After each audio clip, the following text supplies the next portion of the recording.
So AI is an amazing and powerful tool, but how do you actually use it to make sure that your products are winning on Amazon? Well, Anthony Cofrancesco spent years working in the industry before he joined Seller Systems and Data Dive. And what he was doing is he had a visual agency, and then he was working for PickFu, where he would help people create images that convert. Now he's teaching a masterclass here where he's walking you through exactly what the levers for conversion are and how to use AI to beat your competition. Take a look at this. This is the first part of, we're going to be talking a lot about visual optimization, a lot about conversion optimization today. We'll make sure we take a few breaks throughout because there's going to be a ton of content to get through. This is the area of selling on Amazon that I am the most passionate about. I love this stuff. I've been doing this literally for years. And yeah, for everyone in the US, I hope you voted. And let's get into the presentation. So I'm going to go over and share my screen, and I'm going to share this whole window over here. I'll be sure to check in with the chat every so often just to see if there's any like low-hanging fruit. We'll talk about like how to ask questions, how to answer questions. I'm just going to get myself a little bit more lined up over here. So the title of today's presentation is Leveraging AI for Data and Better Listings. We're going to be covering a lot of different things. For those of you who don't know me, my name is Anthony Cofrancesco. I'm the Director of Business Development at Data Dive. I've been in the Amazon industry since 2017. I actually launched my first product on Amazon before starting a full-time job at Amazon. I worked there for about a year. If you've ever visited a North America fulfillment center and you've had to go through x-ray machines on your way out of the fulfillment center, I actually put that together as my white paper as an intern in TPA 1. So I love Amazon. I think it's still a huge opportunity. I think Amazon can be a little bit naughty sometimes, but it's still an amazing opportunity even today. After working at Amazon, I moved to the Philippines, to Manila, and I helped run a creative agency for a little over 2 years called Virtuous Graphics. We had a team of 25 full-time creatives, graphic designers, videographers, photographers, copywriters, and I exited that business in 2019. Then I moved over to a market research tool called PickFu. I worked there for about 2 years, got to work with some of the biggest aggregators and agencies in the industry. Really just getting the name of PickFu out everywhere and the importance of split testing and market research. After that, I came over and joined Data Dive and Seller Systems. I've been here almost 3 years now. And again, really focus a lot on content, on building out our sales team, and still get my hands dirty quite often with, helping out on different projects. One really big case study we're going to be highlighting today, and we've been working on it for like more than a year. So that's enough about me. This is what we're going to cover in the masterclass today. So we'll do a little bit of an introduction on AI tools for beginners. We'll talk a little bit about basic image planning requirements and some simple photography briefs, how to come up with concepts that you can hand off to your internal team or a team of graphic designers. We'll spend some time doing like visual optimization techniques and best practices and things that don't require as much AI or split testing. And then we're going to do an overview of A+ content and basically everything that goes into that. So I'll take a few breaks. Maybe after each section, I'll stop. So you can feel free to ask any questions that you'd like. Also, at the end of this presentation, there's going to be a link to a survey. Really helps us if you can fill it out. And every month we give away prizes randomly to people who participate. So let's start off. I know everyone wants to know about AI, and I'm going to cover a little bit of that today. Here's my thought, is that number one is AI most likely is going to take over the world. Hopefully it's going to be in a good way, but we're absolutely not there yet. And that applies to creatives. There's definitely not a point where, at least right now, where a lot of the work that's done for creating listings is going to be replaced by AI. So the point that I'm going to make is don't fire your agencies, don't fire your staffs, and don't think that programs like DALL-E and MidJourney are going to be replacements for actual design talent. I was talking with our videographer, John, this is about a year ago, and we were looking at some of the most advanced AI programs out there. And I think he gave a really accurate quote. Don't think that these AI tools are going to hand you 20 years of experience in one click. Now, while AI is not going to replace everything you're doing, there certainly are some very powerful applications, especially in the realm of concepting and idea generation, that are extremely impressive and that I use on almost a daily basis. And I know our design team for Brandon's products does as well. And so I would say priority number one is empower your team to, or the agencies that you're working with, to utilize AI tools that they're already experts in. And so we're going to cover a little bit of MidJourney today. That's my favorite. DALL-E is quite similar. But if you're a real professional and you're watching this call, maybe someone from your organization said, hey, go and check out this masterclass from Seller Systems.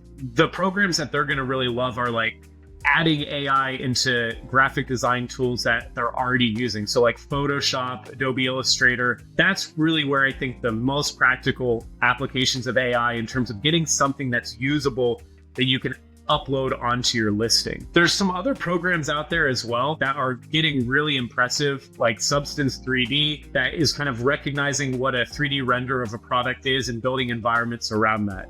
The reason I think at least most of the industry tools for Amazon and AI are not super advanced yet is that they don't fully recognize and understand what a product is and trying to build a scene around that. What AI is extremely good at is building scenes, building unique concepts, but really recognizing this is the product and this is how it interacts with the world around it is still, I think, a little bit too early on, especially in just like recreational use, unless you're a professional. Priority number two when it comes to AI, and I think this is the biggest, is leverage AI to build concepts that professionals can use to create usable assets.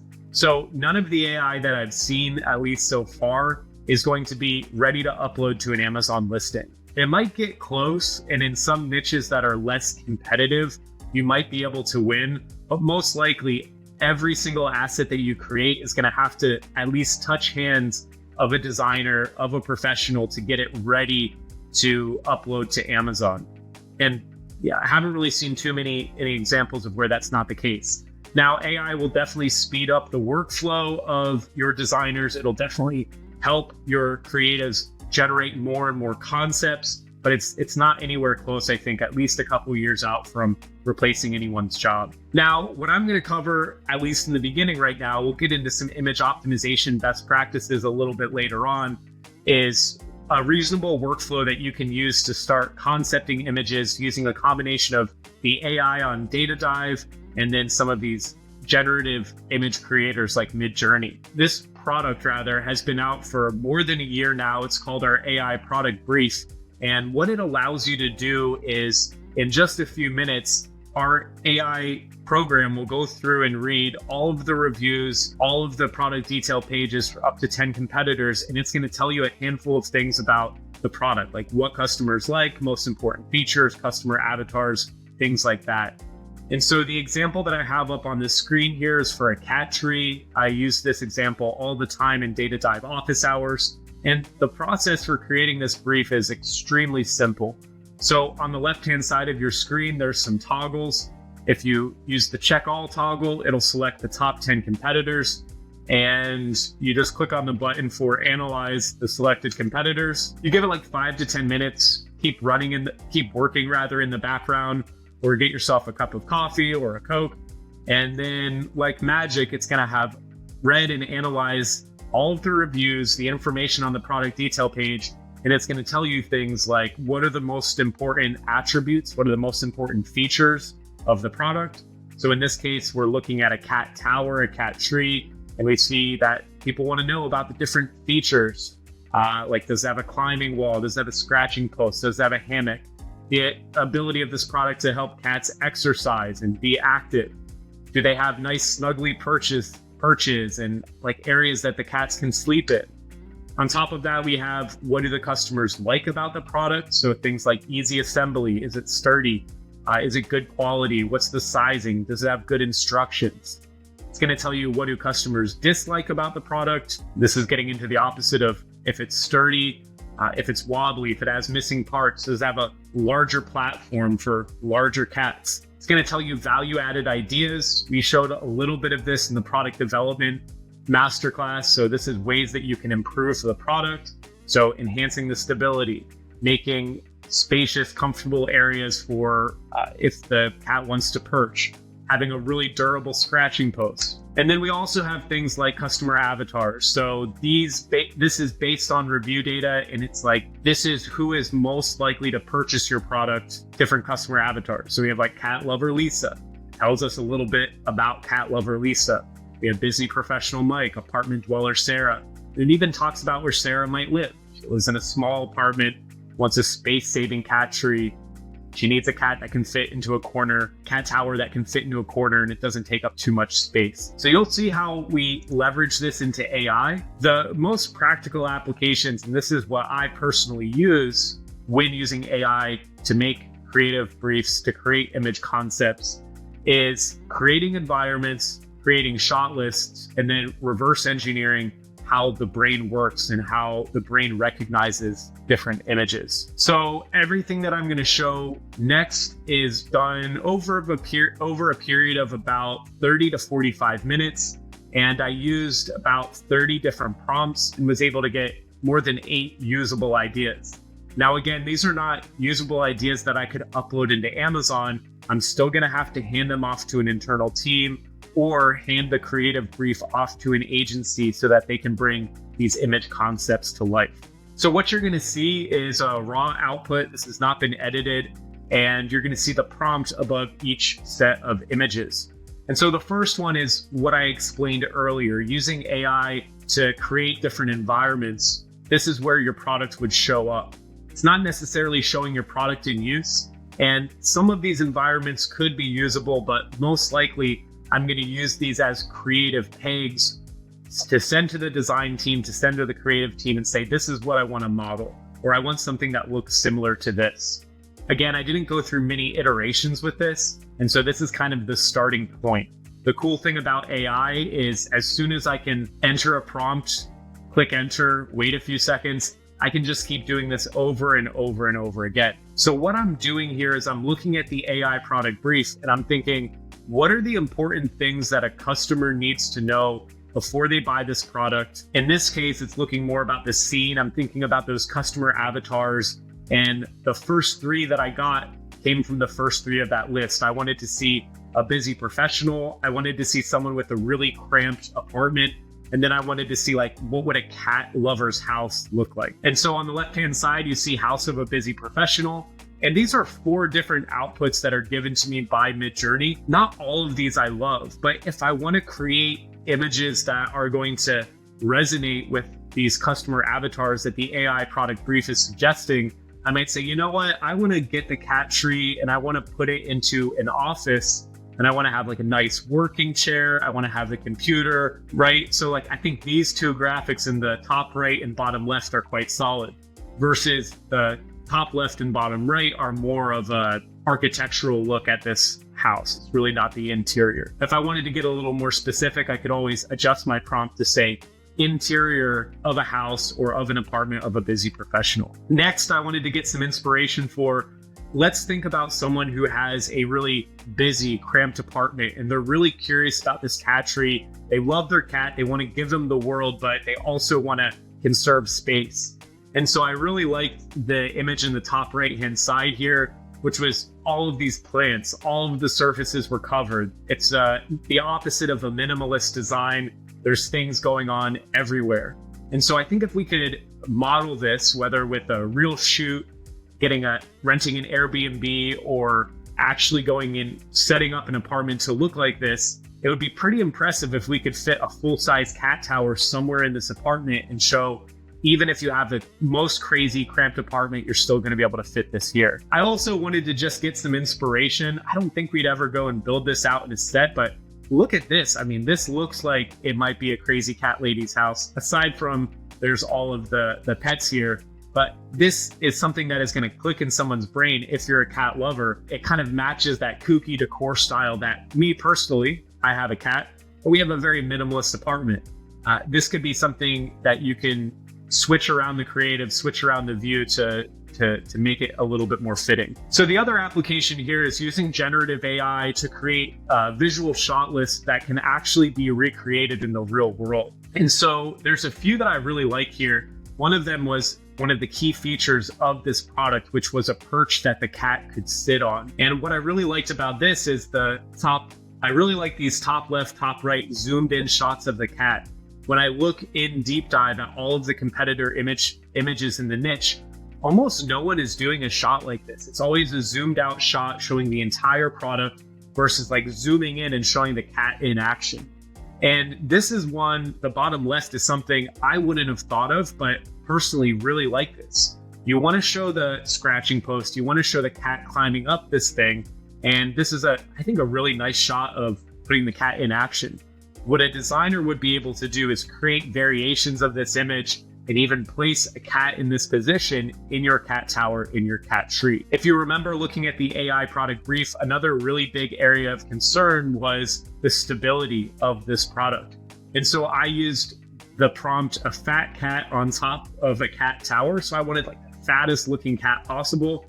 I'm not sure if we would use this. It looks pretty realistic. I could go and upscale the image to look even more realistic than this. Or we try to go and find the fattest cat model that we can, showing even this big guy or girl up here, it's going to be no problem. It's not going to fall over. These two on the bottom don't really hit the mark, but I like these two up here. It's like a very fat cat, really relaxing. We also have this one. This is more related to if the product has a cat hammock. I wanted some inspiration for a cat relaxing in the sun, on a cat hammock, or in a cat tree. And so you can see here, this one just knocks it out of the park. If you're a cat owner, you've seen your cat doing this, they love sitting in the sun, they love the warmth. And so either using this shot and photoshopping it to look like it's your product, or trying to recreate this at sunset, you're doing this renting an Airbnb, or if your agency that you're working with has a photo studio, trying to recreate the sunlight on the cat's face. This one here, I like, it's kind of even got like a little bit of a smile. But if I could get like the sun shining and the glow of the sun setting, I think that would be even better. So again, none of these I'm going to use directly on Amazon, but for creating some concepts, this is just a few minutes of work. I think this is pretty powerful. Now, this next section is going to be a little bit abstract, so try to stay with me here. AI is trained on millions and millions and millions and millions and millions and millions of images. And so what we're really looking at when we put a prompt into something like MidJourney is it's basically looking at all of these reference images, and it's just trying to predict what it thinks that we're looking for based on the prompt. And so in a lot of ways, what AI gives as an output is a reflection of what humans have already created, what humans have already built. And this is one of the really powerful applications of AI. We're going to get to this a little bit later in the presentation when I go through the best practices. But if you put in a little bit more general concepts and you just say infographic showing how something works, right? Or in this case, infographic showing how soft something is. Sometimes you're going to get ways of visual representation that you might not have ever thought of, but because the reference database for these AI models is so large, there's some reason that it's giving you this. There's some reason that it's making these images for you. And so it takes a little bit of abstract thinking to link what is shown on the screen here to what you might actually do.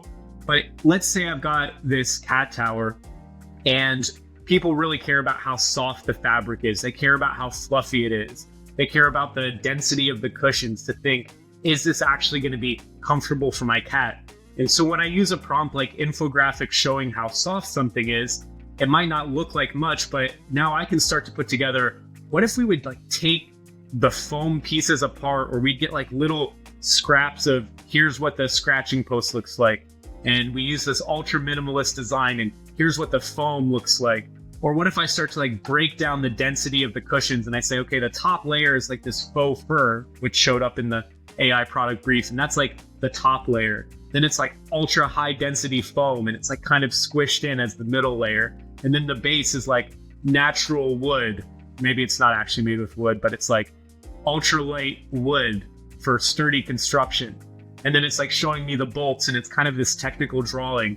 Not nearly that dense of information, but it kind of just changes the perspective of my brain to think about how we might display in a different way, but it's going to click in someone's brain. Oh, they're trying to show me the different pieces of this. I tried another one with infographic showing strength of materials, and it showed me a lot of very technical images here. But again, if I'm thinking like, okay, I want to try to show that our cat tower is more sturdy than everyone else's, we might have the exact same nuts and bolts and pieces of wood, but if I draw it out in like this technical drawing that the human brain, when you see a technical drawing, you're going to trust it, right? I'm not just taking a tagline and putting it at the top saying more sturdy than other brands. It's like, it's showing me, okay, this is what our bolt looks like. And you say like 3/4 inch steel bolt. And then you say like whatever type of wood, and you're putting this in a more technical drawing with like really small characters. Maybe it might be something that would work. It would be something that you'd have to test. The last thing that I tried on here was talking about the size of the platforms. And so I said infographics showing how large a platform is for sitting, bigger than everyone else. And it kind of showed me the same thing over and over again here, that in order to show the size of a platform, you really just needed to show a lot of things on it. And so obviously we're not going to use people when we're creating infographics for a cat tower, but likely what we want to do is show multiple cats all using the tower simultaneously. So if you can kind of link that together, okay, the goal is we want to show how large the platform is. What is this showing me here? It's showing me a lot of people or cats on the top of the platform. That's going to click right away in someone's head that this is a really large platform. If we're talking about the strength of materials, okay, if I show what all of the materials are and have a little bit of extra information, it's gonna tell me, okay, this is strong. Layers of how the materials are constructed, and it's talking about how soft it is. Some interesting design concepts here as well. Now remember, I just did this in about 30 minutes before we got onto the call. So if I wanted to go and create additional prompts with this, I could go deeper, deeper, and deeper. This is another really helpful application that not a lot of people realize you can use in MidJourney. And this is, instead of using the imagine to create a brand new prompt, a lot of people don't know this, that you can actually upload an image and then have MidJourney describe what that image is. And so what I did is I went into deep dive inside a data dive, and I found this sizing infographic, which honestly is a pretty decent sizing graphic. Aside from the title, it's a little strange calling it commodity parameters. I think this is a Chinese brand, but it's got like this person standing up. I don't know how big 50 is. I'm guessing 50 inches with the hands up. That seems kind of short, and then it's showing me that the cat tower is 54.7, and it's got basically everything on the cat tree that's labeled. And so inside of deep dive, where I can see all of the competitor image galleries in one spot, I just right click on the image, click save as. I use the /describe function inside of MidJourney, and then I give it a few seconds, and then the MidJourney bot is going to describe what it thinks this image is. So I'm not going to read all of this. You can kind of glance through and see it's giving me some sizing dimensions, and it's kind of describing what the product looks like. And it's going to give you 4 different options for this. You can choose whichever option you'd like. And what you do in the end is you click down here at the bottom and click on one of these numbers, and it'll create a new graphic based on this description. So what you can do with these prompts is you can pick and choose. Well, it's talking to me about like the different fonts. It's talking to me about, I don't know what PMC.NL written. I guess that's one of the sizing dimensions. Anyway, like I was saying, is you can choose, or I like to pick and choose pieces of these prompts and either put it together as my own, or just come down here to the bottom, click on one of these numbers, and it'll recreate the new one. Or you can also click Imagine All, and it'll make all 4 for you. So what do we get from all of this? We go from this image here. We actually get some really cool designs that are, in my mind, fantastic starting points for sizing infographics about the product. Now, none of these products are actually ours, but if we wanted to go, I really like, instead of having this drawing of just this woman standing up, this silhouette, I think it's much more effective. I like the people reaching up, showing how tall it is. It's giving a really good idea for space. beyond just what the sizing dimensions are. What I also like that the AI pulled from these images is that the sizing is extremely minimal. So if you go over to this other design, it's showing me like this thing's 13 inches, this thing's 9.6. I think in terms of information density, it's actually a little bit over the top. So if I want to go the other direction in terms of information density, I think these are a little bit more effective, right? Just showing me how tall this thing is, maybe one more that's going to show me how wide. We've got this shorter girl here that's like, putting her hand up. And I like that the AI was able to grab that. Now, inside of the niche for cat towers, cat trees, there's something like 10 or 15 different images that are all related to sizing. And so again, this doesn't take a lot of time. It doesn't take a lot of effort to right click, save as, and then you just pop all of these into MidJourney and say, hey, I want you to come up with a sizing infographic that's even better than this. Now, like I said earlier, you're not going to be able to take these and upload these directly into Amazon. You're going to have to still give it to a designer to do some additional work here, but we already have some great starting points for how the image should look. And what I like about these as well is it's not overly busy in the background. These are very minimalist. Like I love this, it's like this wood floor, light background, maybe some plants for accent, but like that's it. The point of this graphic is to focus just on sizing. Hey, if you're enjoying this content, you're going to love the masterclasses that we host on a regular basis. We've got over 1,000 members in our private community, and over 400 of them are already doing over $1 million. We regularly host masterclasses with hundreds of students, and you can find out more below. Join us. So let me get into some of the other sections here. This is going to be basic image planning requirements and some simple photography tips. I'll just start with a little bit of a story. One of the reasons I think I approached Data Dive in the beginning is because I had this background on creatives from running the agency and working with PickFu, and I felt like I understood one part of the business really well, which is like this creative and concepting. But the part that I was missing out on was basically everything else. How does SEO and search work, listing optimization from a written perspective, and then the other side of the equation like PPC. And I guess what I'll say is there's probably a handful of you on this call that are really good at that other side. You're really good at listing optimization. You're really good at running PPC, but you look at this creative stuff and you think, I can't do that. I could never do that. That's like magic. And I guess all I'll say to you is just like I started in one area of specialty, and I feel like after 3 years of Data Dive, I really understand the other half and have the most complete picture of selling on Amazon that I've ever had. You can do the same thing for creative optimization. A lot of people look at this stuff like it's magic, like it's a superpower, but really more than anything, it's just pattern recognition. I do not know how to shoot a camera off of manual mode. I do not know how to use Photoshop. I do not know how to use Illustrator. If you follow me on Instagram and you've seen all of the drone videos that I put out, I can fly a drone very well, but I do not edit my own videos. I send them to a videographer whose name is AJ in the Philippines, and he just takes whatever I put together and makes it look fantastic. With that being said, even though I don't understand exactly the technical sides of this, what you need to get better and better at is being able to look at something and honestly ask yourself, is this up to the level that it needs to be at?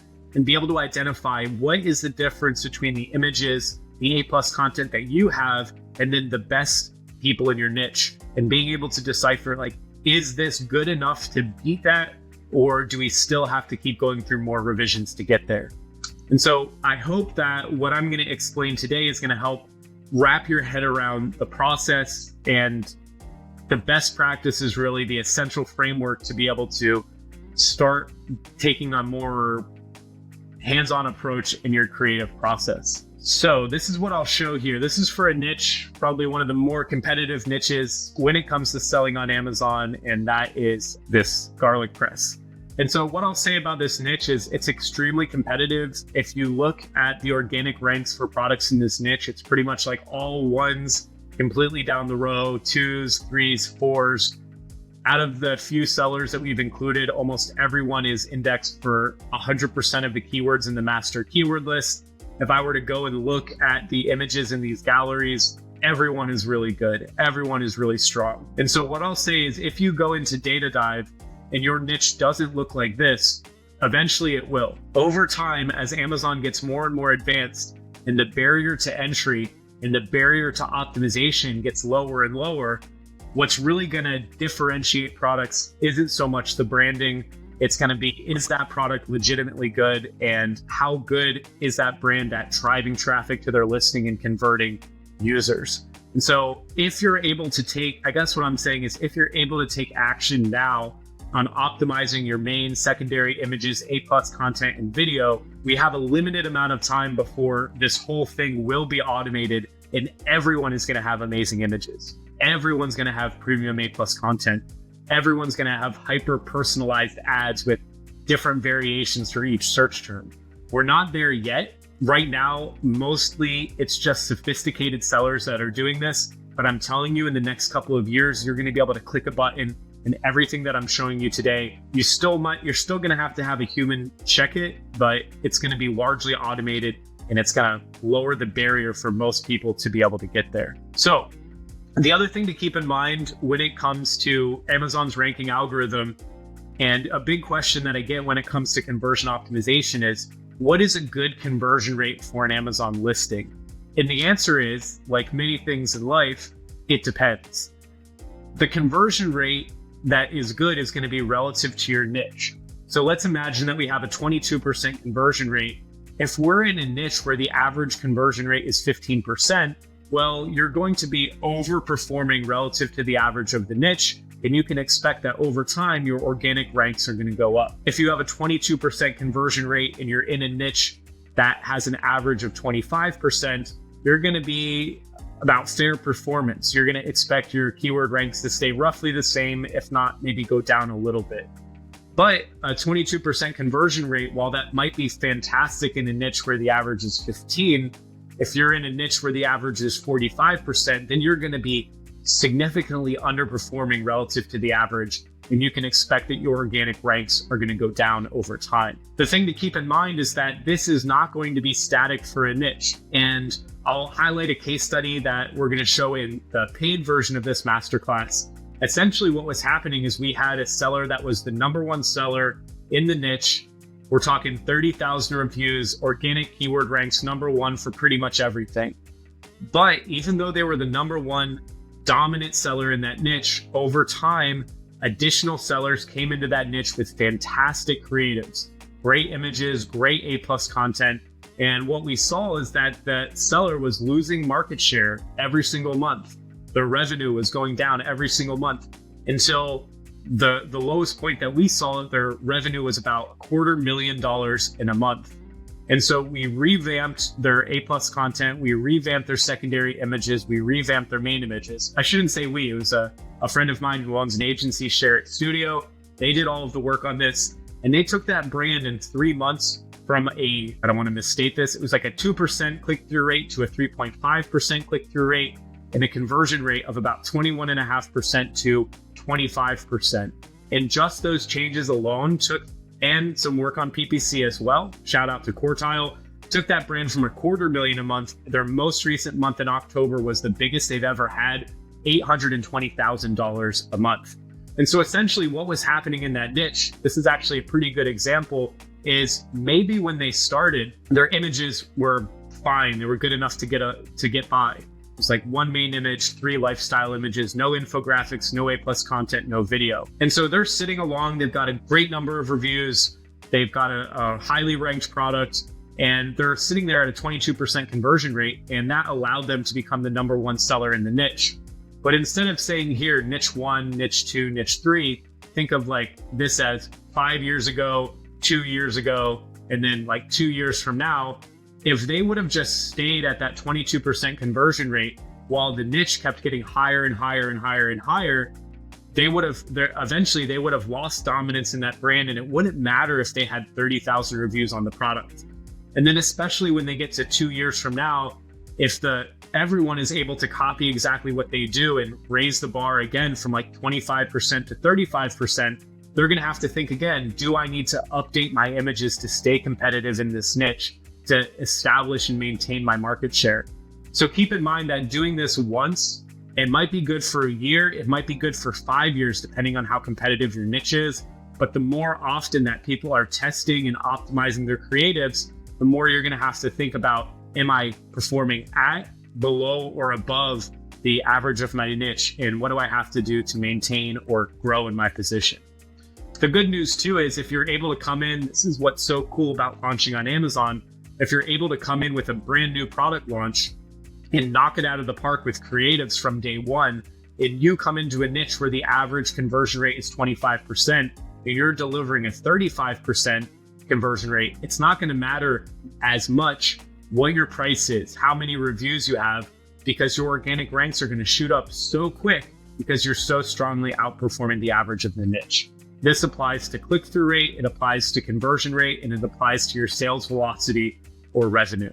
Okay, so what I have put together here, these are some pretty good best practices, and what these are based on is over the years, meeting people at conferences, getting on calls, people will say like, hey, Anthony, can you take a look at my listing? And I wanted to try to put together a framework that would be helpful for everyone, even though I wouldn't have time to look at everyone's listing. So this is like the culmination of hours and hours of analyzing people's listings and trying to find trends that are applicable to most products.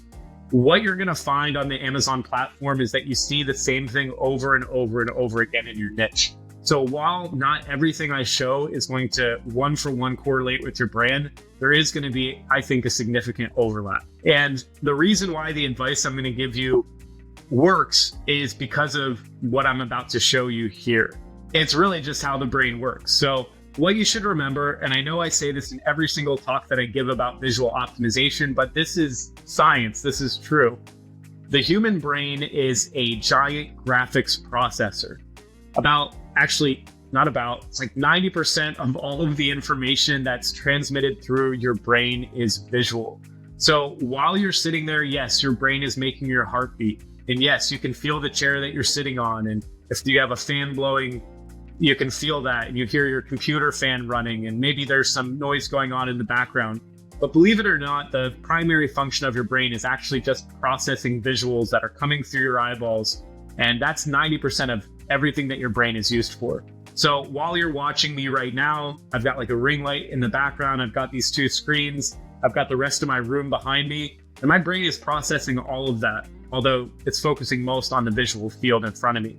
And I call this hacking the brain because it's literally like you have a USB or a Thunderbolt cable, whatever they are for Apple. And it's like if someone's looking at your listing, you're plugged directly into their brain and you're communicating with the key decision maker about whether they're going to buy your product or not buy your products.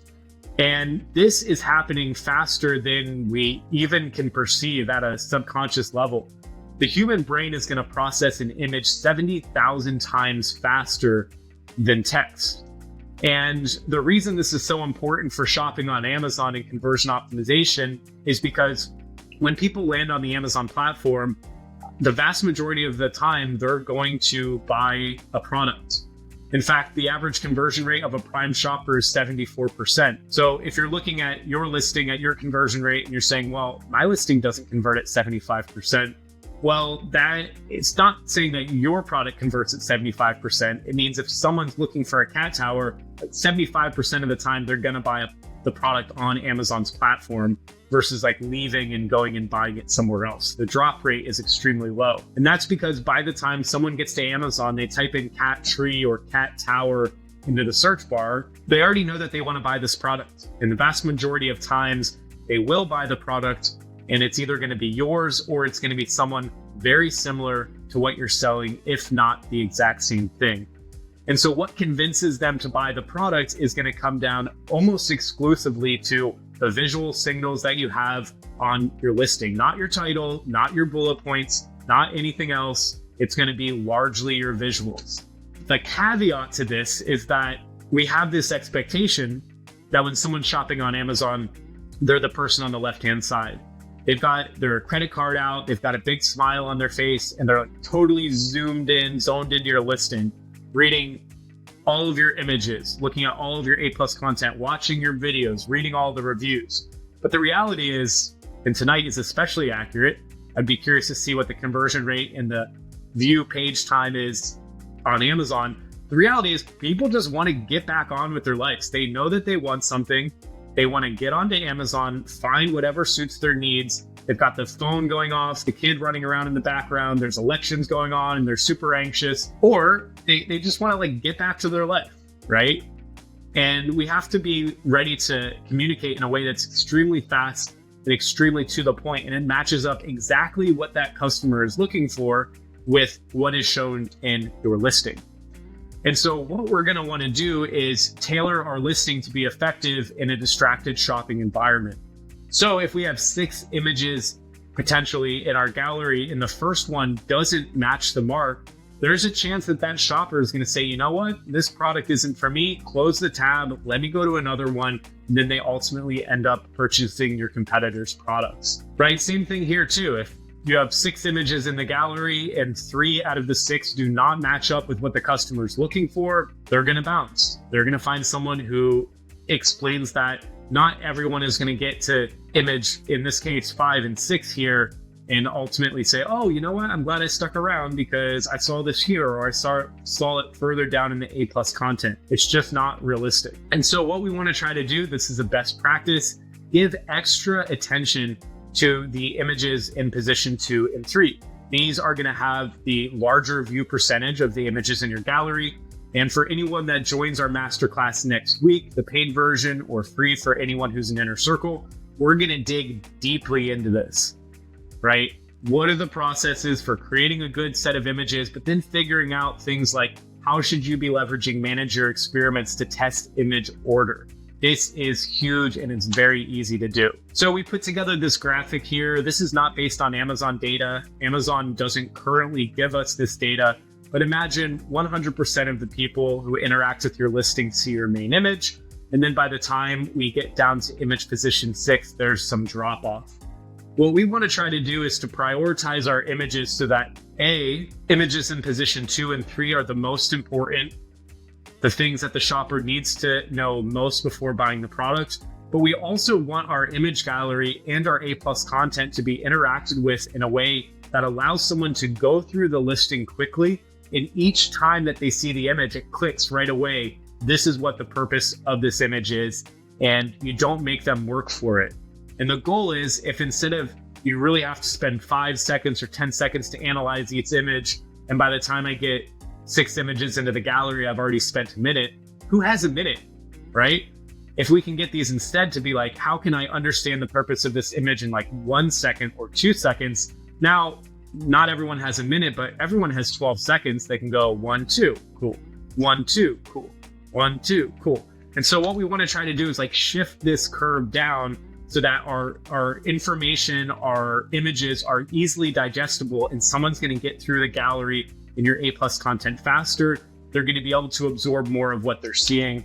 And hopefully, if enough of these checkboxes are checked each time that they see an image, this is like thing number 1, thing number 2, thing number 3, 4, 5.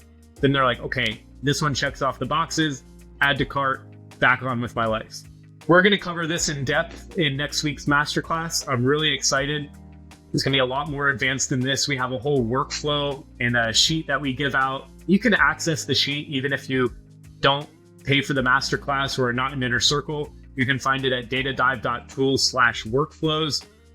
But you're not going to get the deepest explanation and to see the case study of us actually putting it all together. But if you want to try to attempt this on your own, I think most people can figure it out. Essentially, what you're going to want to do when concepting images is think about everything I just explained and make yourself 3 different lists. List number 1 on the left-hand side is going to be the longest list. This is going to be all of the things that you could potentially say about the product. Features, benefits, materials, information about your brand. This list, and people ask me, hey, what should I do for my images? I'll tell them, go and make this list, bring it back to the booth to me tomorrow. And some people actually do this. It's pretty helpful. But this should be like anything. You shouldn't try to restrict yourself here. This is just getting ideas down onto paper. And this is a very, very long list of anything, everything you could say about the product.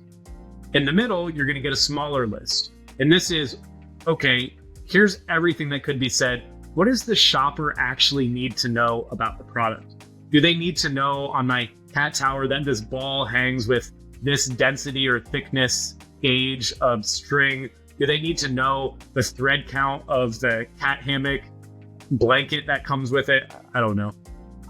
What do they actually really need to know? We saw some of these things already in the AI product brief, like how easy is it to assemble? Is this thing sturdy? Is it durable? So we have a smaller list here, and then on the right-hand side is your smallest list. The reality is you're not going to have space to put everything that you would want to on the listing, nor should you. You want to try to get information in graphics that are not too overly dense, that don't have too much information. So you're going to have to pick and choose a little bit, and you're going to have to say, okay, well, here's everything that I think the shopper needs to know, but now an even smaller list of what do I actually have space for in the listing? What should go in my secondary image spot 1, 2, 3, 4, 5? What should go in my A+? How should those two things be different?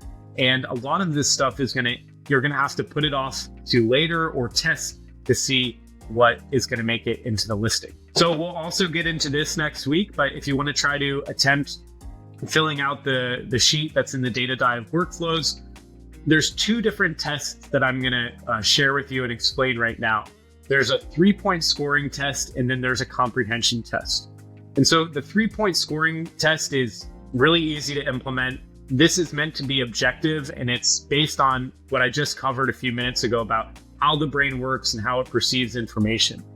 And we've done this a couple of times at Camp Ecom and in a few different workshops that we hold on visual optimization around the world. And essentially what you do is you look at an image and you ask yourself these 3 questions, and you can do half a point in terms of scoring. So any image can get up to 3 points, but it can also get 0 points or a half a point. And so with every image, you're going to ask yourself, number 1, do I understand the purpose of the image? Number 2, are all of the concepts within the image related and cohesive? And then number 3, is the image visually impressive? Now, the last one on here, is the image visually impressive, is in my mind the least important. The flow of information is much more important than anything else. Like, how quickly can the brain look at an image and say, yep, got it, I understand the purpose of the image. Once you check off these first 2 boxes, then you can go and look and say, okay, does this thing actually look good? And this is why sometimes you'll be in a niche. There's like some Chinese seller, no offense against Chinese sellers, they do great, but there's a Chinese seller in your niche and their images look like garbage. How is this person beating me? My images look so darn good. But then you run this 3-point scoring test against your products and you find out like, well, maybe my images are way too complicated, or it's just not clear what the purpose of this image is. And you go over to the Chinese competitor and it's super minimal. It looks like they created this in Microsoft Paint or in Word, and they just threw a text headline on there. But it's simple. It's really easy to understand. It's easy for the brain to digest. And so I can't stress that enough. Flow of information is absolutely huge. So if you're inside of Deep Dive, that's the image analysis tool inside of Data Dive, and you look at a niche, you're going to see the same types of images over and over and over and over and over and over and over again. Just like with that cat tree example, there was something like 15 different versions of the sizing infographic. And so I could apply a score to each of those. What I've done here is this is a different product. I like this one. This is for a neck pillow. And all 3 of these images are trying to do the exact same thing. They're trying to show you that it doesn't matter what position you put your head in, whether it's to the side, it's to the back, to the front, that this neck pillow is going to be comfortable. It's going to give you really good support. So even though all 3 of these images are trying to do the exact same thing, they're not all equal. So on the left-hand side, the first image that we see is good. It gets 1 point in my book. And the reason why it gets 1 point is because number 1, I understand the purpose of the image.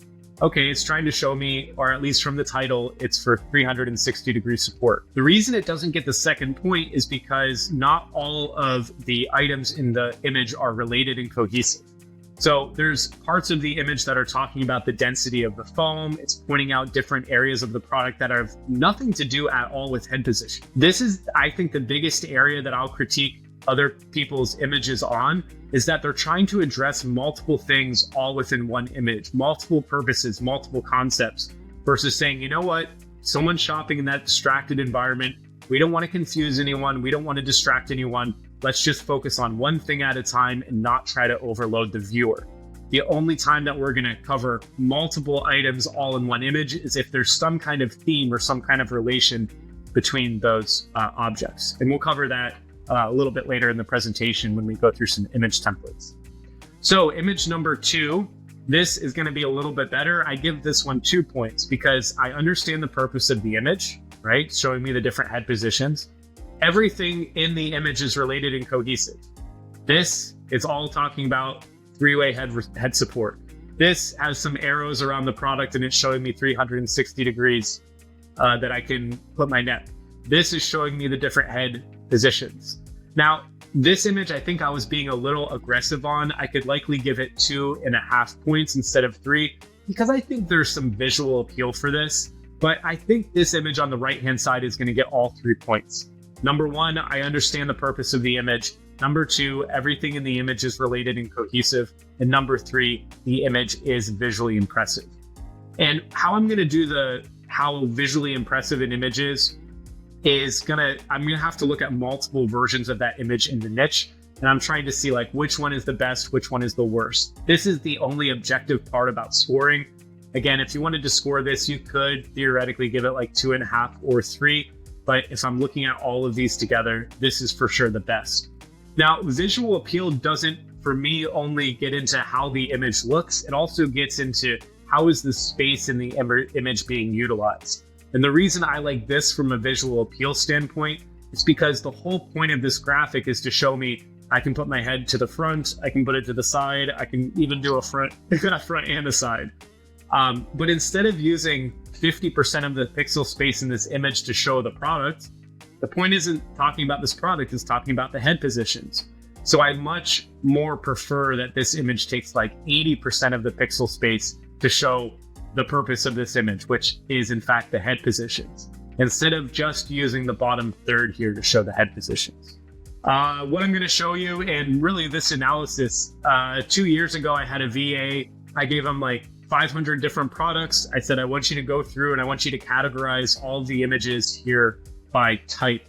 And so basically they looked at, he looked at tons of image galleries at scale and then was putting these images into meaningful groups by order and type. Yeah, this is basically what I'm explaining here is if you look in a niche, you're going to see the same type of image over and over again, and you're going to see some trends in the order. Like for these cat towers, most people in image position 2 and 3 are going to be talking about like assembly and usually like assembly and sizing. And you're going to see that over and over again in the niche.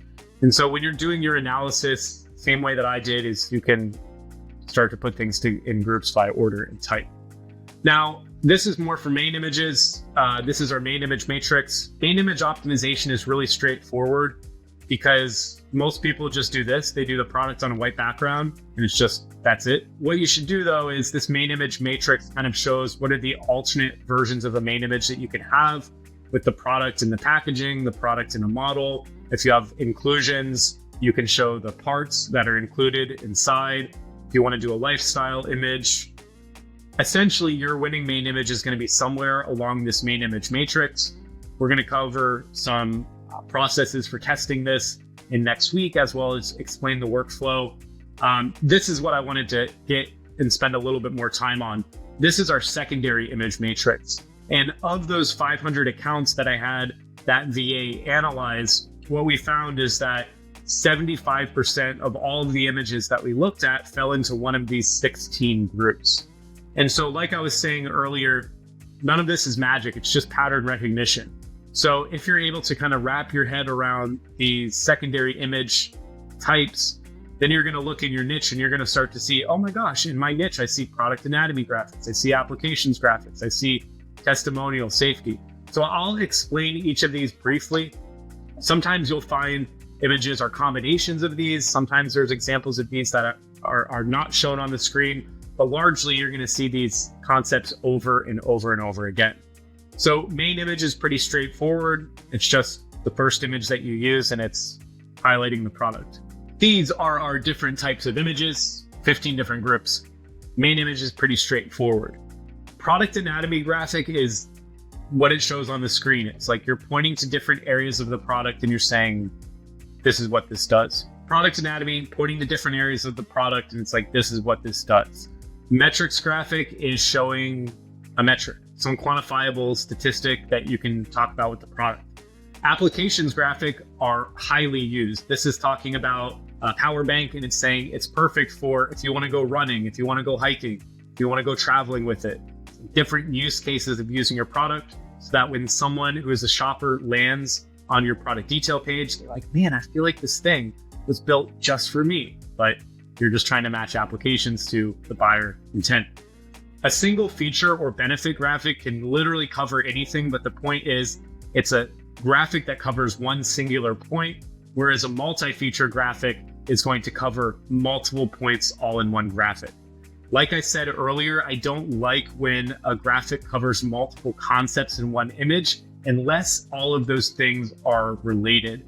So if I'm talking about how easy it is to assemble, if I have like 3 points on that graphic and I'm saying it comes with a user manual, all tools are included, set up in under 5 minutes, I'm talking about 3 points, but they're all related and cohesive, right? They're getting into that second point of the image. Versus if I'm talking about super easy to set up, amazingly soft fabric, your cat's gonna love the scratching post. Those 3 things are not related and cohesive. I would try to break those apart into multiple images. We have a testimonial graphic, which you gotta be careful with. You're not allowed to, this is more gray area, but you do see these on the platform, or at least indicating that it might be a testimonial. We've got UGC, which is user-generated content. Safety, which is either about product safety, or it can be safety in regards to, like, in this case, this is compatibility. This is about charging safety with this power bank, that it's not gonna blow up your phones or overcharge your devices. Compatibility is more common in tech products. We have sizing. You'll see this in almost every single niche. Inclusions, which is just showing what's included inside your pack. Competitor comparison is exactly what it sounds like. You compare your product to a competitor's. Seasonal, which could be holiday related graphics, or it could be for a specific time of the year or function. And then a lifestyle image, which is just a scene of someone using your product, typically in action. Now, I'm going to categorize this image here. If I took out the text, I would typically call it a lifestyle image. Typically, the way that I see lifestyle images is more going to be in the realm of like a single feature graphic where you have a scene, but you're using some text to reinforce what you're seeing on the screen. This is speed scanning. I think I'm going to speed through this pretty quickly, but basically how you can get really fast pattern recognition is just go through your niche of any products that you're selling. Now you can do this a lot faster inside of Data Dive. You don't have to like manually go through and open up multiple listings at a time. You can see an entire niche all in one spot. I also recommend doing this with niches that are not your own. So if I ever want inspiration for my product in terms of creatives, if I look at my niche exclusively, I'm going to see the same thing over and over again, and I'm going to end up copying what's in my niche. Versus if I go a little bit bigger picture, let's say with the cat tower example, I've looked at my niche and everyone's doing the same thing. If I take a step back and look at like cat accessories or dog accessories or pet products, and maybe even look at pet supplements, something that's really competitive, I might even see better examples that don't feature my product, but are going to give me good ideas for speed scanning. So creating multiple niches. And essentially, once you have all of your images all in one spot, you're just going to go through image by image, and most of the images nothing's going to stick out, nothing's going to click in your brain. You're just moving through these very quick, and you're saying like, no. Ooh, there's something that's interesting. Right click, save as, add to a folder, categorize it by type. No. Ooh, there's an interesting one. No. Ooh, no. Ooh. Right? You're not going to necessarily copy these images one for one, but this is going into a collection of images that you have that you can go and reference later when you're working with your design team, when you're working with an agency, and say, hey, I saw this version of a sizing graph for a power bank, but I really liked how it was set up, and these are the reasons why. This is the old way of doing it, speed scanning, like have a VA download listings of top 15 competitors, place images into a G drive, organize images by order in gallery, organize images by type, grade images, and look for trends. If you spend 30 minutes a month doing this, you're going to, just like going to the gym, you'll get better and better at pattern recognition and you'll be surprised how quickly your brain is going to pick up like what makes a good image versus what makes a bad image. And so you can do this still manually yourself and have a VA place everything into a G drive. But if you have a Data Dive subscription, just dive like 10, 15 niches for products that are tangentially related to your niche in terms of category. And then you can do all of this in one spot, right click the images that you like, save them to your computer or save them to a Google Drive. And I think 30 minutes a month, if you really want to get good at this, like spending 30 minutes to an hour a week, you'd be surprised after one quarter how much better you're going to get. This is something that we're going to cover in next week's paid version of this masterclass. We've got, again, if you want to see what this workflow looks like, go to datadive.tools/workflows. And there's a PDF that explains how to do this. There is a sheet that has like 6 steps and it has all of this inside of it that you can fill out on your own. Basically, what I'm doing is I'm looking at a niche and I'm saying, okay, here's image position 1, 2, 3, 4. And then I have 10 competitors in this case. And I'm just going through and categorizing the images by type. So like this listing number 1 is a main image and it's showing the inclusions of the product. This is main image plus box or packaging. This is main image, just white background. And then you can see for this niche, most of the people in image position 2 are either doing a how-to or a product anatomy graphic. You can see there's some single feature. Typically, when I'm labeling a single feature, I'll just put SF and then I will like quick description of what it is. So like SF durability, SF sizing, and keep this quick. You're not trying to spend too much time on it. There's also a section in that worksheet. And again, we're going to go in depth on this next week, where there's like a second step for scoring. And yeah, if you do join next week, I know in last year's session, I kind of went a little bit slow of doing all of this live. There's going to be a niche that we're working on. It's for kids binoculars. You're going to get a Data Dive link to that niche so that you can see the research and see deep dive. All of the images are going to be categorized correctly by type. All of the images are going to be scored with a 3-point scoring system. All of the images are going to be scored with a comprehension score. So the reason this is super helpful is we're not going to spend like 90 minutes next time doing it live. We're going to go through like, here's how you implement this on your own. And then if you want to go practice it on your own and then check against what we have, it's going to help you let you know if you're doing the right thing. So we talked about the 3-point scoring system. The next test here is the 5-second test. This all gets into the premise that when someone's shopping, they're shopping in a distracted shopping environment. They need to be able to quickly absorb what's going on inside of the listing. And if they get the point wrong or there's some miscommunication there, sellers are not going to try to figure it out. They're going to bounce and they're going to go to another listing that does a better job of explaining it. So the whole point of the 5-second test is you're going to show your image to someone who has ideally no knowledge of the product. You're going to let them look at it for 5 seconds and you're going to count it down. I was trying to like count and hit the arrow button and do a smooth transition, and it was the opposite of smooth. So you're going to count down for 5 seconds. 1, 2, 3, 4, 5. And then you take the image away. And then you say, what's the point of that image? And then you're going to repeat for all of the images in the gallery. And if what you think the intended purpose of that graphic was is different from what that person told you, well, most likely your image is not going to be successful in Amazon's distracted shopping environment. You're going to have to try to get more succinct and more to the point. So a good example of this is up on the screen right now. All of these images are for a cooling towel.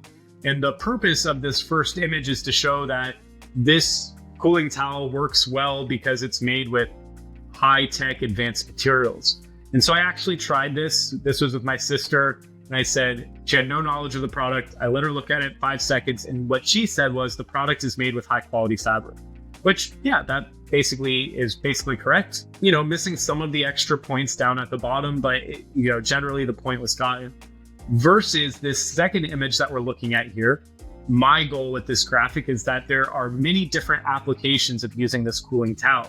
Yes, you can use it when you're hiking, but you can also use it when you are out at the gym, when you're working out, if your kids are sick. What my sister's response from this is you can use this product outdoors.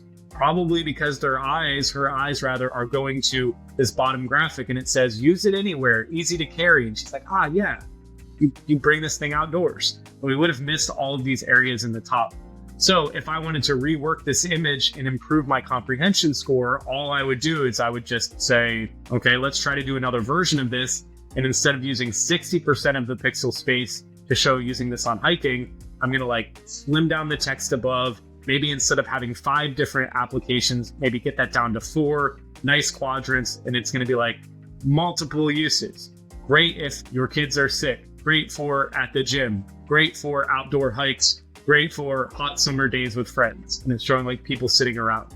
Then I would go back, retest the image and say, okay, this is what my point is. There's multiple applications for using this towel, and see if the response rate goes up. So what you should be thinking about doing is auditing your images using the 5-second test. This is something that we do at our live event, our conference Camp Ecom, and you're basically just seeing if the intended purpose matches with what you have. And so there's really cool. We're going to cover this next week. We're going to get into Product Pinion actually, and I think Intellivi as well has tests that you can pay for, and it'll show your image to someone else for, I think Intellivi does half a second and 3 seconds, and I'm pretty sure Product Pinion has a 3-second test. And so you can pay money and get this done, or you can go and get this done on your own. What you're going to want to do is get like 5 to 10 members of your ideally non-creative team, like get people on your PPC team or get your accountant or your operations director, ideally people who have no knowledge of the product. Friends and family also work for this. So at your next family gathering, maybe tonight if the election gets too tense, then you're like, hey guys, let's take a break for a minute. And you get like the people in your living room at your watch party, you get them together, you explain the premise of the test, and you say, okay, I'm going to show you like a series of images. You're going to get to look at them for 5 seconds, and then it's going to go to a black slide. And I want you to write down what you think the purpose of that image is. And you can do this like written or with Google Forms. You're going to show each of the images for 5 seconds each. You're going to allow the participants to respond and then analyze the responses accordingly. If we're looking at this image here, this is a power bank. Like, what's the purpose of this image? This is actually a good way to do a test. So we're going to do this in real time, and then we'll take a little bit of a break. But this is maybe a little bit of how it works. So what I want everyone to do is get ready. I want as much participation as possible. What I'm going to do is I'm going to show you a series of images. I'm going to give you 5 seconds to look at it. And we're going to see if these images pass our comprehension test. So you got to be quick. So be ready on your keyboard because I'm only going to show it to you for 5 seconds.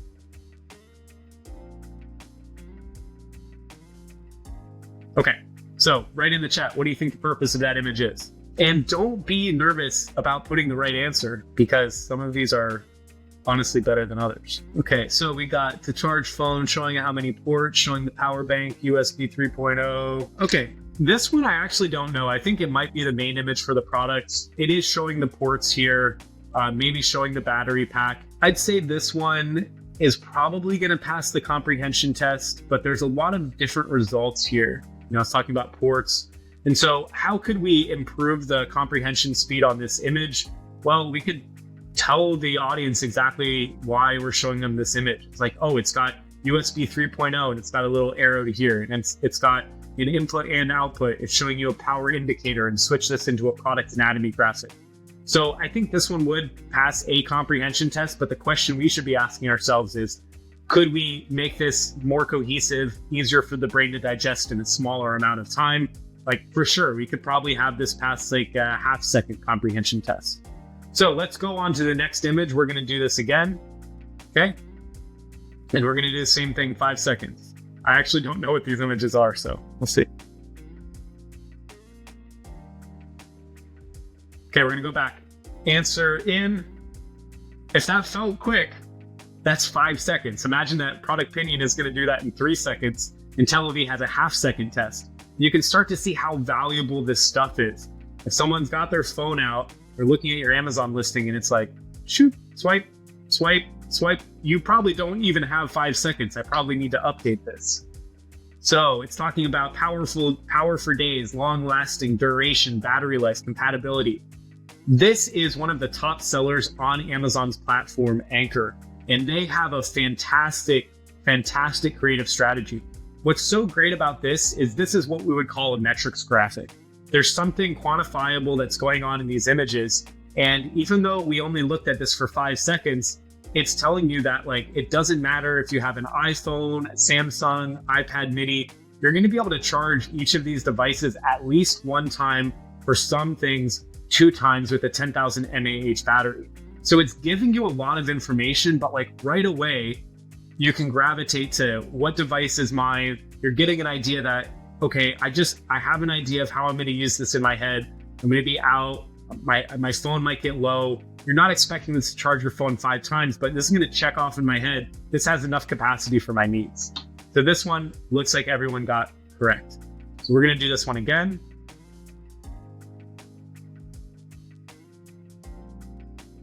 Okay, I think we only have like 2 more of these. I should have done this with some images that were worse, but imagine that Anchor is kind of the cream of the crop. And you want, like, if you go and do this with your images later with your friends and family, don't kick yourself if your images are not this good, because again, this is like a very competitive category and a very strong seller. So yeah, this is like superior durability. It's so simple, right? The power bank is dropping onto the sand, onto this dirt, and it's telling you that it's super strong. So this one performed very well. Didn't give any warning there. That one is a little bit more complicated, and I might be going a little bit fast on my seconds, but let's see. Did anyone get that? I didn't give a heads up. Okay, I'm gonna give everyone 1 more second, 2 more seconds on this, because now I didn't give a heads up. We'll do 3 seconds. Ready? Okay, so we'll just go and show this one. This one's a little bit more of a complicated graphic. And if I was Anchor, maybe even as good as this is, could they improve even a little better? What this is saying is keep your battery healthy, and it's talking about something that they call multi-protect. And so what it's basically saying is that the battery is not going to be overloaded or overcharged. This is a little bit confusing to me, because it's saying like with multi-protect, you're always going to be charged. It's not going to overcharge or overload, but without, you're going to be a lower battery percentage. So even with this one, we know that we're talking about charging the battery. We know we're talking about some proprietary technology. This is kind of like a competitor comparison graphic where it's saying this is what our product has. This is what the competitors don't have. This one I think could actually be improved in terms of clarity. There's probably a better way to show, I don't know, maybe it should be showing like a damaged phone on the other side, just something to keep in mind. Okay, I don't think we're going to go through any more of these. These are all pretty good. This is, talking about product safety, example of the safety graphic, and it's basically this is like a product anatomy, a little bit technical, telling you that this battery pack is super safe. This is a compatibility graphic, can also fall into the category of safety, showing that you can charge all of these different devices. Next section here is on best practices. These are not like rules to live by. It's more of, these are generally good ideas. You're going to obviously have to consider what is going to be the best for your niche and, do what works for you. But generally, I think these are generally pretty good advice. So when optimizing main images, consider possible avenues for variance. If you join the advanced class that we do next week, we're going to use a tool inside of Product Pinion called Variationizer to create alternates of main images. Really fantastic. Your winning image is going to be somewhere along this main image matrix. You generally aren't going to know what's going to work until you test and try. We get a lot of questions from people asking, well, like, as in Amazon, doesn't their TOS say it just has to be your product on a white background? Like, look around Amazon's platform. It's just not the case. It's just not true. When in that survey that we did where we looked at 500 products, there was like 65% of the images had what people would call like gray or black hat techniques. And so the actual terms of service for Amazon say that a main image must be professionally photographed, an actual image of the product, no graphics or illustrations, mock-ups, and they must not show excluded accessories or props that might confuse the customer. So the reality is Amazon allows millions of different products. They're trying to come up with the terms of service that is going to fit for everything. And they only have one terms of service to cover all of this. And so I think Amazon is intentionally giving us vague guidelines, and it's up to us to focus on customer centricity. You're going to have to think like, am I making a main image that's intentionally distracting or it's going to confuse the customer? Or is this going to actually help someone make a better decision about the product that they are buying? And so at max, if you do something that's a little bit naughty, the main image is going to get suppressed. If you have a backup ready to go, I recommend that you keep pushing the envelope. If you want to be very risk adverse to this and do something that's very safe, then what you can do is come up with an idea for a risky main image. You can run this through Manage Your Experiments. That's the A/B testing tool inside of Amazon. And when you're writing your hypothesis, instead of saying, hey, I'm adding a little bit of eye candy, let's say I'm selling like this Coca-Cola and I want to put like a splash, or I want to put like vanilla or some flavoring around it. Instead of saying, hey, I'm putting this in because I want to get higher click-through rate and dominate my competition, you're saying, I want to put vanilla flower on this product because it's going to tell people that this is not just the normal Coke, this is the Coke with vanilla flavor. And that's going to help someone make a better buying decision. It's going to have them have a better shopping experience. The people who approve Manage Your Experiments are real live human beings. And so if you cater your hypothesis to be in line with Amazon's training around customer centricity, you can get a human to give you a thumbs up and get their blessing.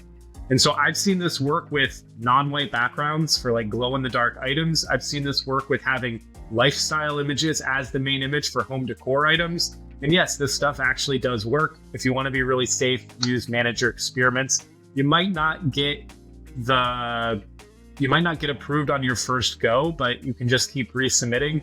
I've also seen where it hasn't been approved on the first try, but is approved on like second or third. Adding main image eye candy where permitted is still extremely effective. So that's what I was just talking about here. If you want to really get into this, someone in the industry, Danielle Bolzman from Mindful Goods, I think it's like the pioneer of this. Her agency does amazing work with eye candy. I think she's probably the one who coined the term. So that's like adding the flavor, adding, this protein doesn't actually say 25 grams. It doesn't actually have this 22 grams of protein or the flavor here. You're just adding items that the customer might want to see. In next week's workshop, in Masterclass rather, we're going to get really in depth onto this. We're also going to have some information from Peter Paul at Intellivi, where he's basically telling us not to just throw something in there arbitrarily, to run a drab test, which is dominant reasons to avoid buying, see what the market research says about the biggest objections people have about the product, and use data to incorporate what should go into your main image rather than just trying to guess or copy what your niche is already doing. You can consider alternate non-white backgrounds when optimizing the main image. So for this dog bed, instead of just white background, showing it in a realistic environment. Yes, you can get these approved through Manage Your Experiments. I've seen this done before. We all know that most traffic is going to come through mobile images, mobile search rather, like maybe 60, 70%, depending on your product category, it's going to be purchased on mobile.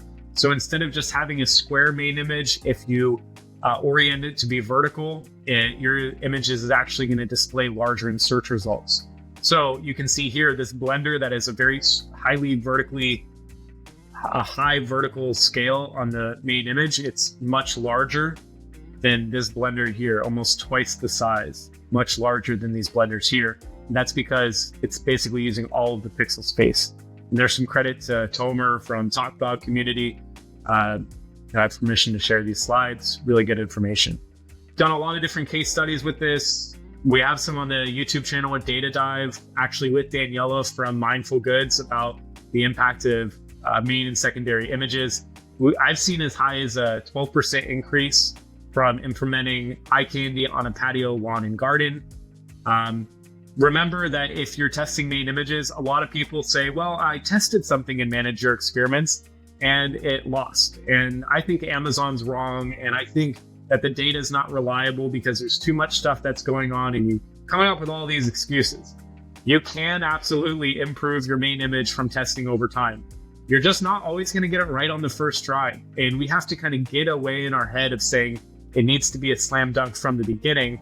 It's okay if you go down for a little bit, as long as over time you're ultimately getting to the correct and most optimal creative assets that you can be using. Main image is pretty simple. I think of anything that you can do in Amazon, it's likely the fastest and most cost-effective way to see an improvement in your business. If you don't have the time to go and execute on this, hire an agency, someone who can do it for you, and I think you're going to probably see some improvements. For secondary images, we talked about the 5-second rule. Work on making your images not just mobile friendly, but ultra mobile friendly. So images like these aren't just going to pass the 5-second test, they're going to pass like the 0.5 second test. So you can look at it right away and quickly get the point. It's big, it's bold, not necessarily by design. I'm not saying it needs to look like this. I'm just saying that the brain should be able to digest what's going on extremely fast. If you're doing a product anatomy, instead of trying to show 5 different points of your product all at once, just try zooming in and showing one area with a hyper zoom. So this is talking about this neck pillow, and it's talking just about the foam instead of talking about the zipper and the padding on the top and the padding on the back. It's literally just talking about how soft the foam is. Same thing with this dog bed. It's zooming in and it's showing you a hyper zoom of what the fabric looks like. This, I think, is relevant for the cat tree, cat tower. Instead of trying to show everything that's happening there, I'm going to have one graphic that just talks about the scratching post, one graphic that just talks about the cat hammock, one graphic that just talks about the platform on the top, which is a great perch. If you're doing a product anatomy graphic, you can put multiple points in your product anatomy graphic, but you have to start to ask yourself, what's the point in showing all of it? So this is a good example of having 3 points maximum unless where necessary. So let's say I have a hammock and I can also talk about the base and I can also talk about, the strings here. I'm going to pick what are the most 3 important things that people really care about, that maybe people are worried about comfort or they're worried about it breaking. And if I have to split this into 2 graphics, then I can. Whenever possible, avoid solely relying on standalone lifestyle images. So if we've got this hammock graphic here, this is great. It shows someone relaxing, but if you put a little bit of text on here, it's going to help that speed of comprehension go up, right? So this is a better example of it. It's adding some text to help drive the point home. So we talked about leveraging text to increase the comprehension speed. All 3 of these graphics are trying to do the exact same thing. But this one, without any text, it might be a little bit confusing as to what exactly this is used for, versus this one over on the right-hand side. It's like showing me and explaining what each of these steps are. If I've never used a garlic press before, it might be a little bit confusing. Metrics graphics should only be quantified in a tangible way, or metrics graphics should be quantified in a tangible way. So instead of just showing sizing for these spatulas, it's showing this large is for, doing this kind of thing. The fish flipper is using, for fish. The small is for more delicate items like this egg.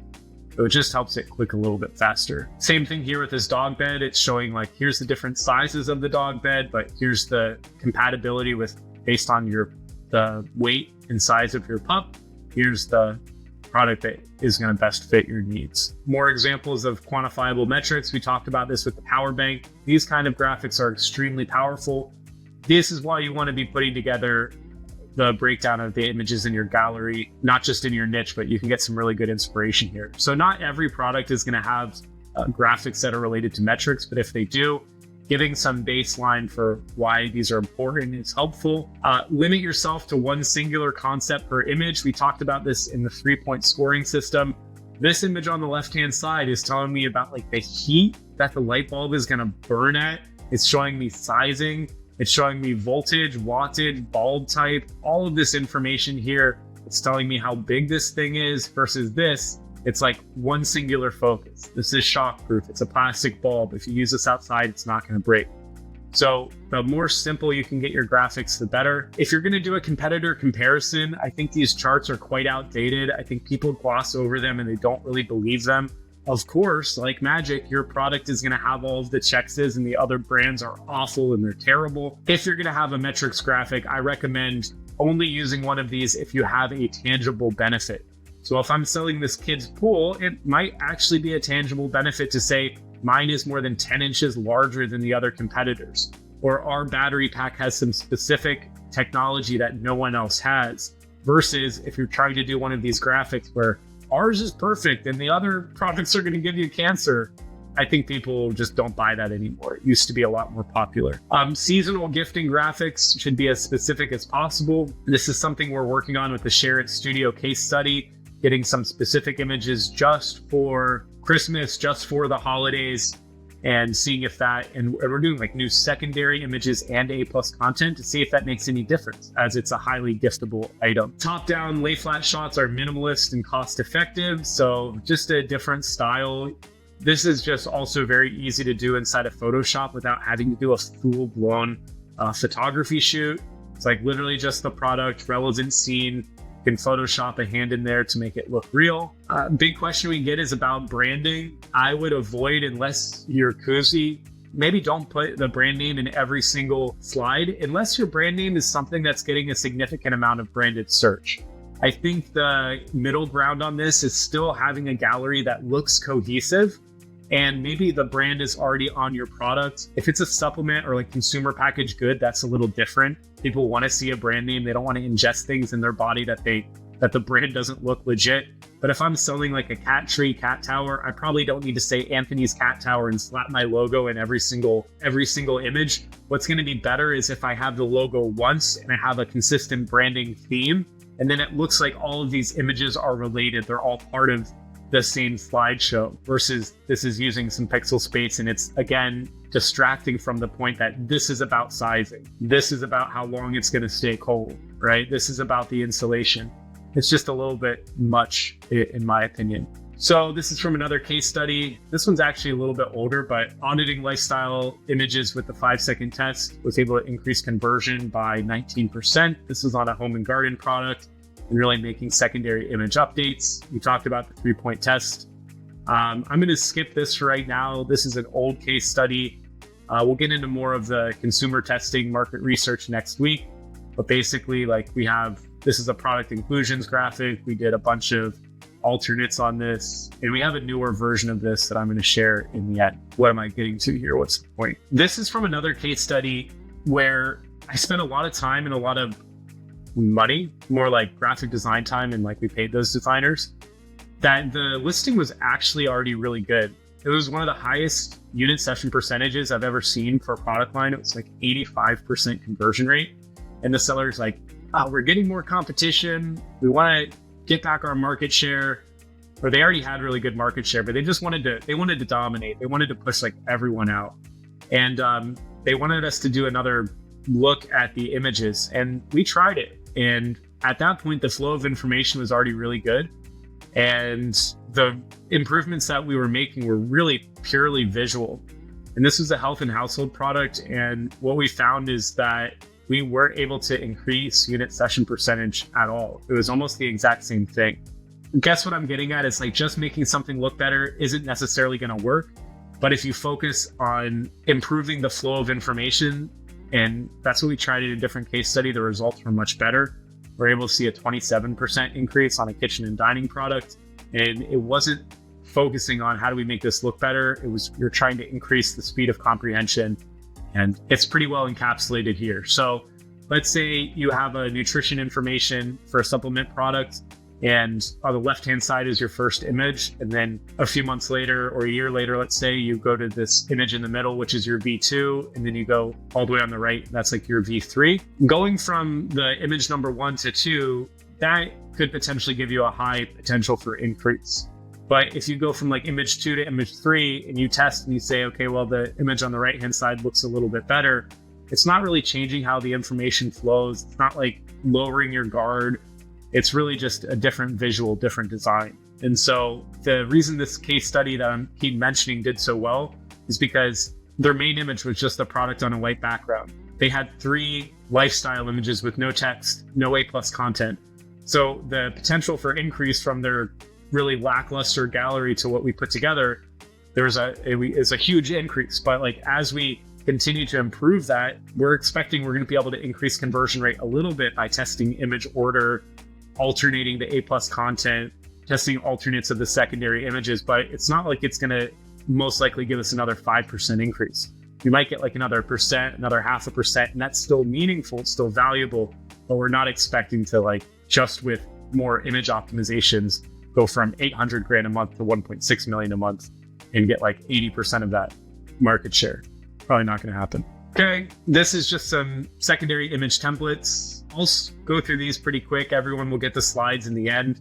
You can start doing these yourself when you get examples of images that you like. And I recommend this to people, like get out a sheet of paper. There's actually a friend of mine, Roxanne, I have to respond to because she just sent me some of her images and I told her I'd give her some feedback.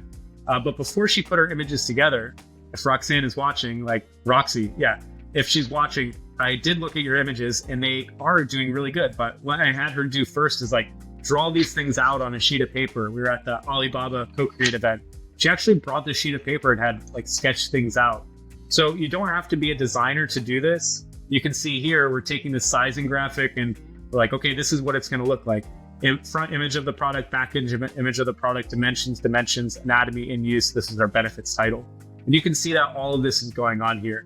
So if you want to train your brain into being able to concept better images, just see an image that you really like and like draw it out on a piece of paper. Like, okay, this is my title, right? Goes on from there. Okay, we got another one here. This is an inclusions graphic, what's included. And so again, we can do the exact same thing. Top left is what's included. Then I've got like inclusion 1, 2, 3, 4, all the way up to 10. On the right-hand side, I've got the product image. That's pretty much it, right? Super straightforward. Now, if I want to go to my design team, I can say, well, what if we would move our product image to the left? Or what if we would put like a semicircle around our inclusions? Your images that you draw out don't need to be this good, right? You can be like, here's my P for product, I, SI is special inclusions, SI is special inclusions. And this is really what I'll send to creative teams sometimes. So I'm like, okay, P stands for product. These are like the small inclusions, the SI are the special inclusions. And I just want you to look like that. And I would have to draw like a, top right-hand side, I'd say, okay, that's where my title goes. And then I'd write out in text what the title should be. Any designer, I've been doing this for years, building out my slide decks, all this stuff. My notes always look like this. And any designer who's halfway decent is going to be able to turn your crappy drawings into images. Here's another one. This is a benefits, showing me like capacity of this, and benefit 1, benefit 2. Top left is going to say capacity. Here's our product. This is a hyper zoom. It's talking about the strength of the suction.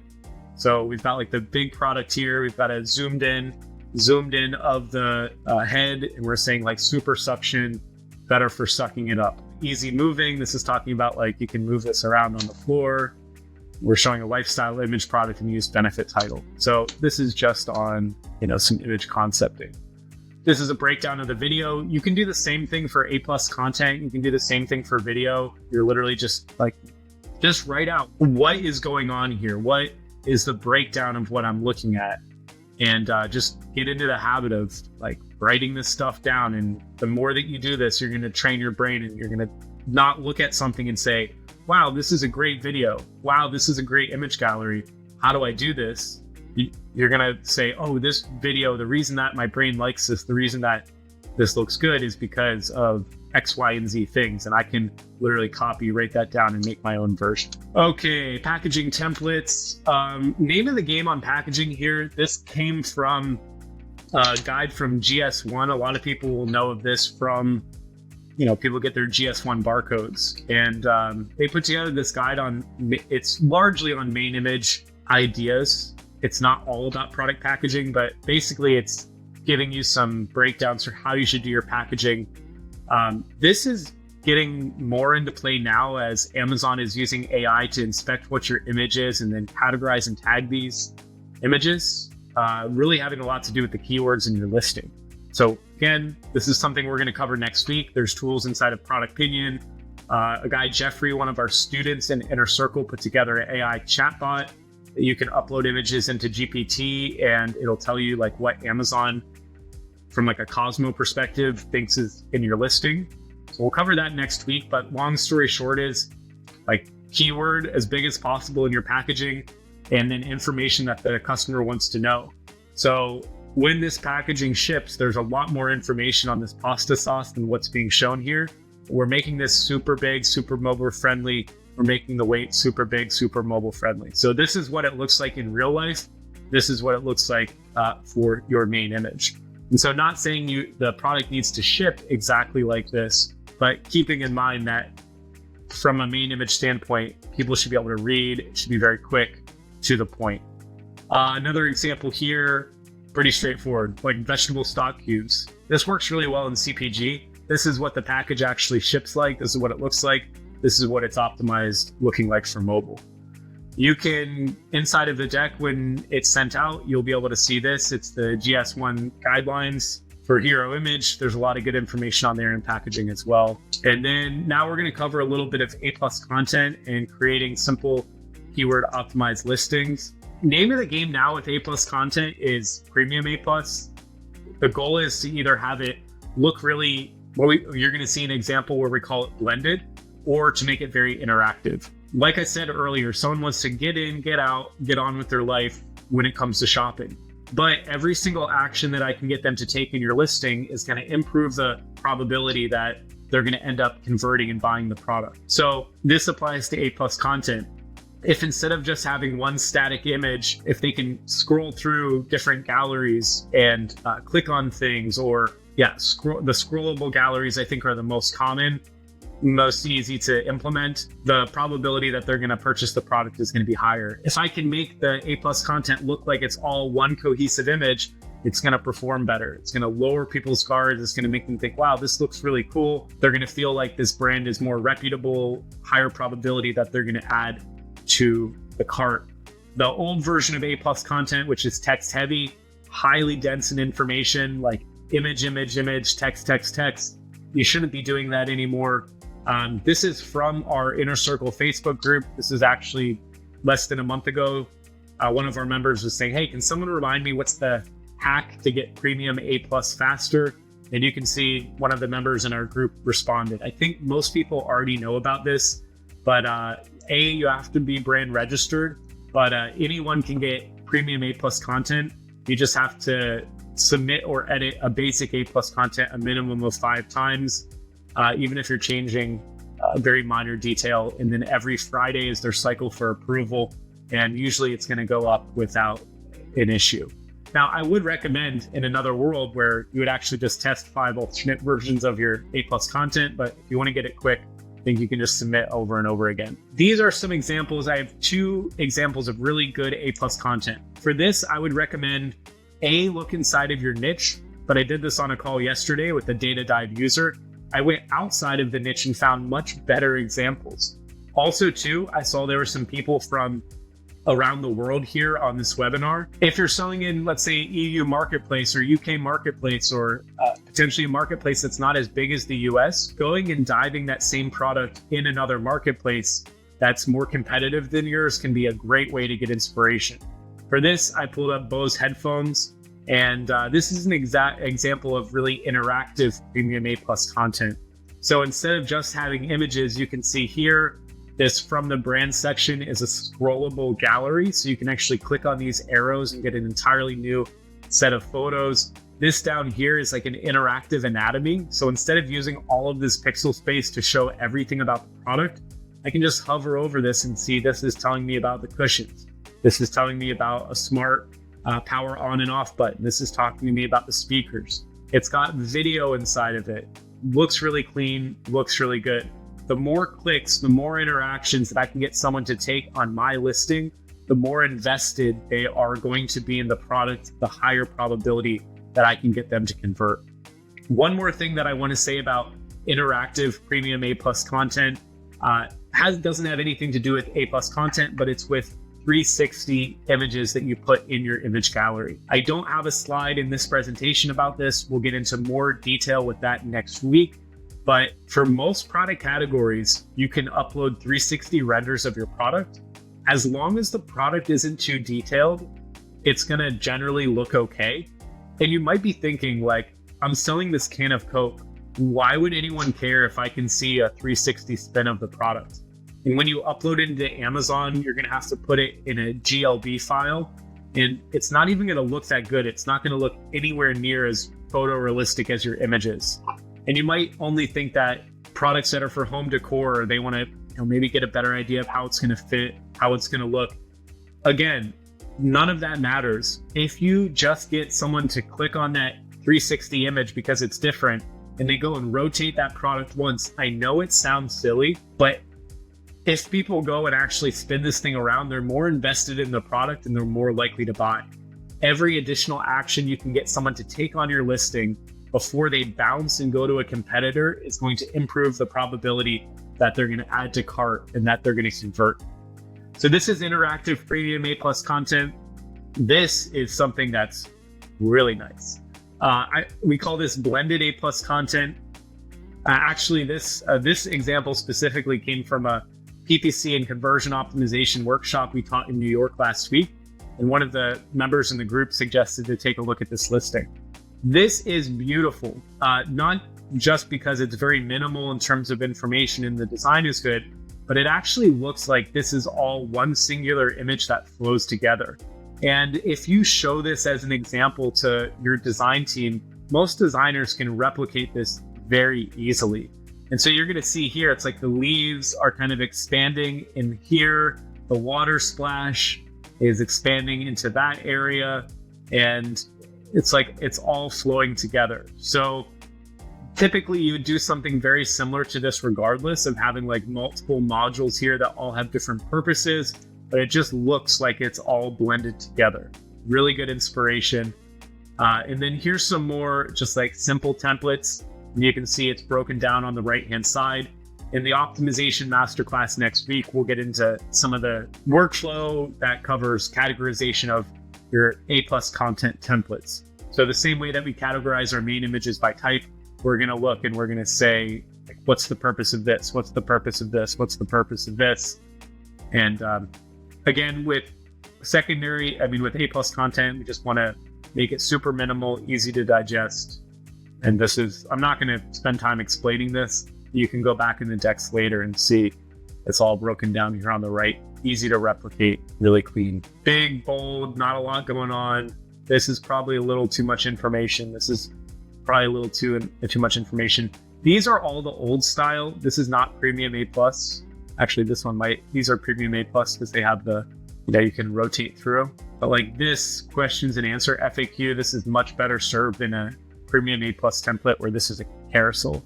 It's like most common questions. And you're not trying to put 3 questions all in one module. This is the advantage of Premium A+. Let the person decide for themselves if they want to read all of that text. Keep it simple, keep it short, keep it moving. Okay, this is where we're getting to the end, and we're going to do announcements after this. And if you like this, you're really going to like next week. And I think we talk a little bit about that and I give a little teaser. This is more of like entry level. This masterclass is free for everyone.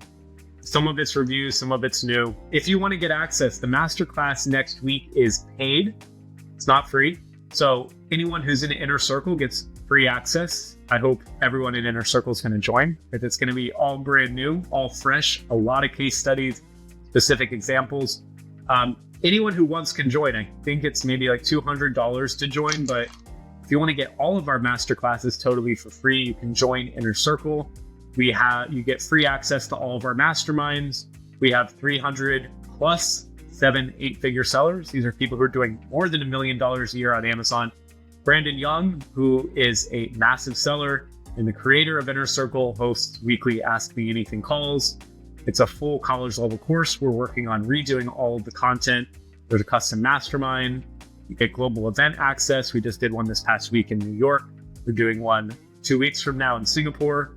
And you get discounts on Data Dive, Camp Ecom, and more. So if you want to learn more about joining, I think you can go to just sellersystems.com and you can actually book a call with an Inner Circle member and they'll answer all your questions. Next week, this is November 14th, 5 p.m. Eastern, is going to be the advanced version of this. So this is like high level, just helping to get your brain wrapped around everything. Next week is where we're going to get very practical. There's going to be some homework that is sent out in advance. So this is your motivation to register early. So you can you'll get way more out of that session if you do the pre-work. It's going to get way more into the actual strategies. I'm going to show you an example of a product that we've been working on in just a minute. This is advanced optimization. So we get much more into market research, much more into tools. much more into strategies, things that you're going to be able to go and implement right away into your brand or with an agency. The regular price is $197. If you're an Inner Circle, it's totally free. Again, I would register in advance for this. Even if you can't make it, we will send out a recording.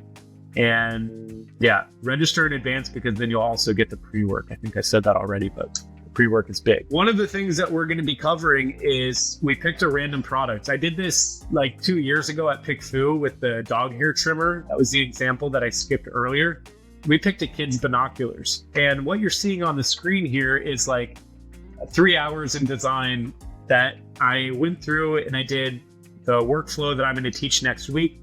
I did the first 3 steps. I categorized the images, scored the images, and then made concepts that I handed off to the creative team. And I went to our design team and I said, hey, I want you to put together whatever you can inside of 3 hours.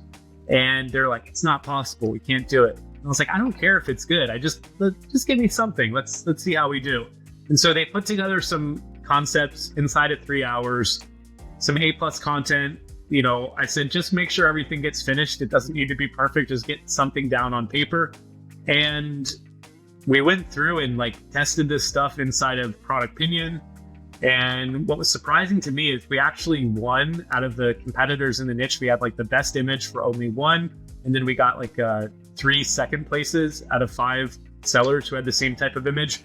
So it would be pretty insane if in 3 hours we were able to beat one of the most competitive niches I've ever seen. It's like out of the 30 people, 19 of the sellers are very strong in data dive. Really, really, not bad images by any stretch of the imagination. So the point is, you can see right now what they've done in 3 hours. By next week, they're going to spend somewhere around like 20, 25 hours on this. So it's going to be a really comprehensive case study front to back on how you categorize all of the images by type, how you score the images, how you create the concepts, hand those off to a creative team. And then if this is the V1.0 or maybe like 0.75, we're going to show you like what the V2, the V3, the V4. And I think by the end of this, and by next week's Masterclass, we're going to win hands down in every category and have images that just look next level good. And so this is what some of the results look like inside of Product Pinion. It's only going to keep getting better from here. You can see like this is the sizing graphic that we came in first place with, our inclusions graphic, which came in second place, our durability graphic, which came in tied second and third. And we also have another masterclass coming up with Brandon Young. This one is going to be product discovery and AI design. I don't know if we have a date for that yet.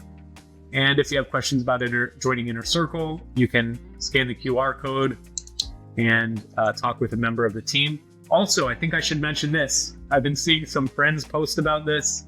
I don't know what we're nominated for here. I'm guessing it's course. Maybe Marlene can let me know in the chat. But Golden Seller Awards, this is from Ecom Cooperative and Smart Scout. We use Smart Scout. I love Smart Scout. Very helpful. Ecom Cooperative, a great group.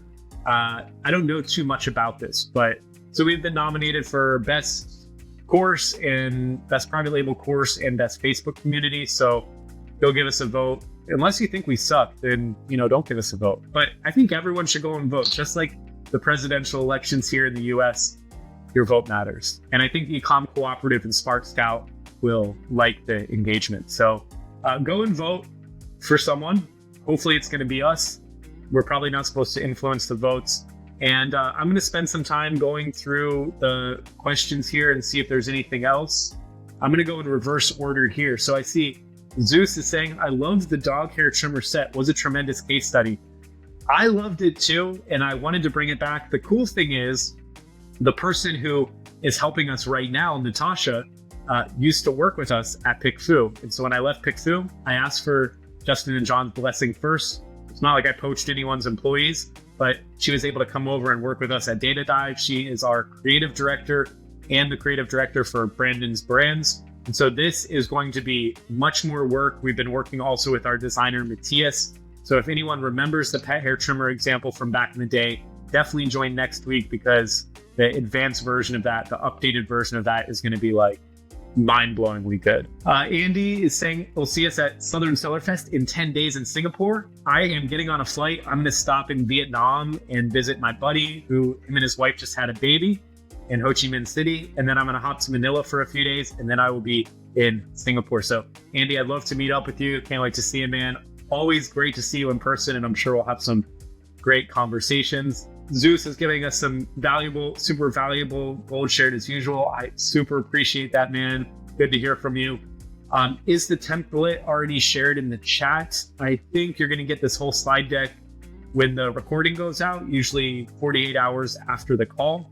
Daniela is saying you don't need to edit anything, just resubmit 5+ times. If this is the Daniela, I think it is. She knows what she's talking about. If it's Daniela from Mindful Goods, they put together some insane case studies. We featured one of them recently on Office Hours. We're going to have her back. She makes some of the most beautiful A+ content that I've seen. And so if she's saying that you can resubmit it with no changes, then I think I would trust her. We got some answers to our comprehension test here. If there's any more questions, feel free to drop them into the chat. I'm happy to stick around as long as anyone wants. We'll have full access. Yeah, people are asking if they can get the replay. I understand we can view our conversion for our category using brand analytics, but do we dial it down further if our niche is more specific with the main category? We didn't cover so much of brand analytics today. We will cover that next week. So we'll get into that. I hope you're able to join again next week, Glenn. It'll be much more of a technical analysis. And not just on conversion rate, but like certain things about what happens when your listing has a high conversion rate but a low click-through rate. How can you use that to diagnose issues with your main image? I don't think looking into brand analytics is something that we've ever covered in depth before inside of Inner Circle. At least I haven't. So I'm excited to dig into the technical analysis, not just the visuals, but the numbers as well. Sam is asking how we find the conversion rate. We're going to show that in next week's session. Michelle is asking, what's the difference between competitive search volume strength and competitive keyword strength? Which one's better when evaluating the niche? So this is a data dive specific question. So the question here is like, what's the difference between these two metrics, keywords on page 1 and SV on page 1? Yeah, so it's just two different ways of looking at the same number. I like search volume on page 1 a little bit better because it's saying out of all of the searches that this niche gets a month, this seller, in this case, you're getting 166,000 searches a month. This seller's indexed on page 1 for 156,000, which is 94% of 166K, versus this is the number of keywords. So out of the 49 keywords in this master keyword list, this seller's ranked on page 1 for 43 of them. So both of these are helpful metrics, but when I'm sorting my MKL, I like to use SV on P1. This is what we show inside of the guides, just because I think this is I just think it's a little bit better of a cleaner of a number to look at versus looking at the absolute number here. But you can take your preference. Sometimes you might find that this is also more like, this is looking an absolute number as, and I don't know what I switched here. Oh, it just switched the order of these. The reason that for me SV on page 1 is more important is, let's say I'm indexed out of the 49 keywords in this master keyword list. Let's say I'm indexed for 48, but I'm not indexed at all for binoculars for kids with 48,000 searches a month. That's going to be a really, really bad thing.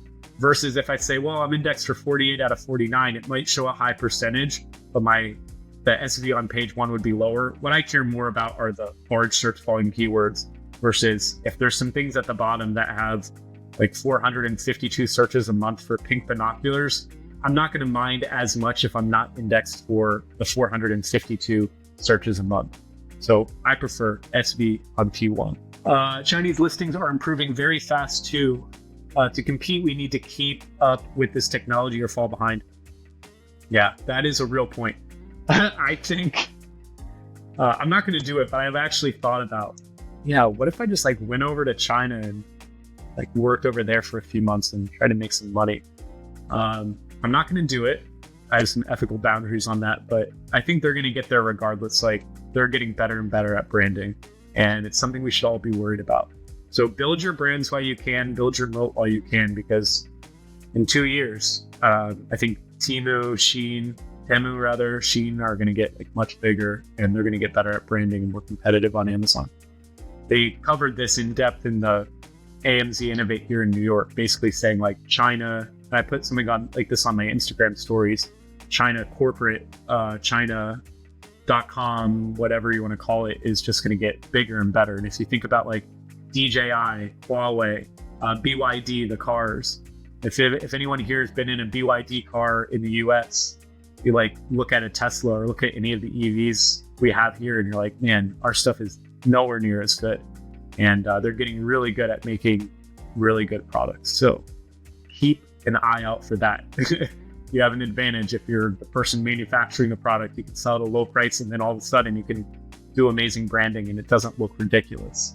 Do we have a test with the original cat in sizing pick? This was just done kind of quickly. So no, we didn't really develop the cat example, but next week you will be able to see kids' binoculars.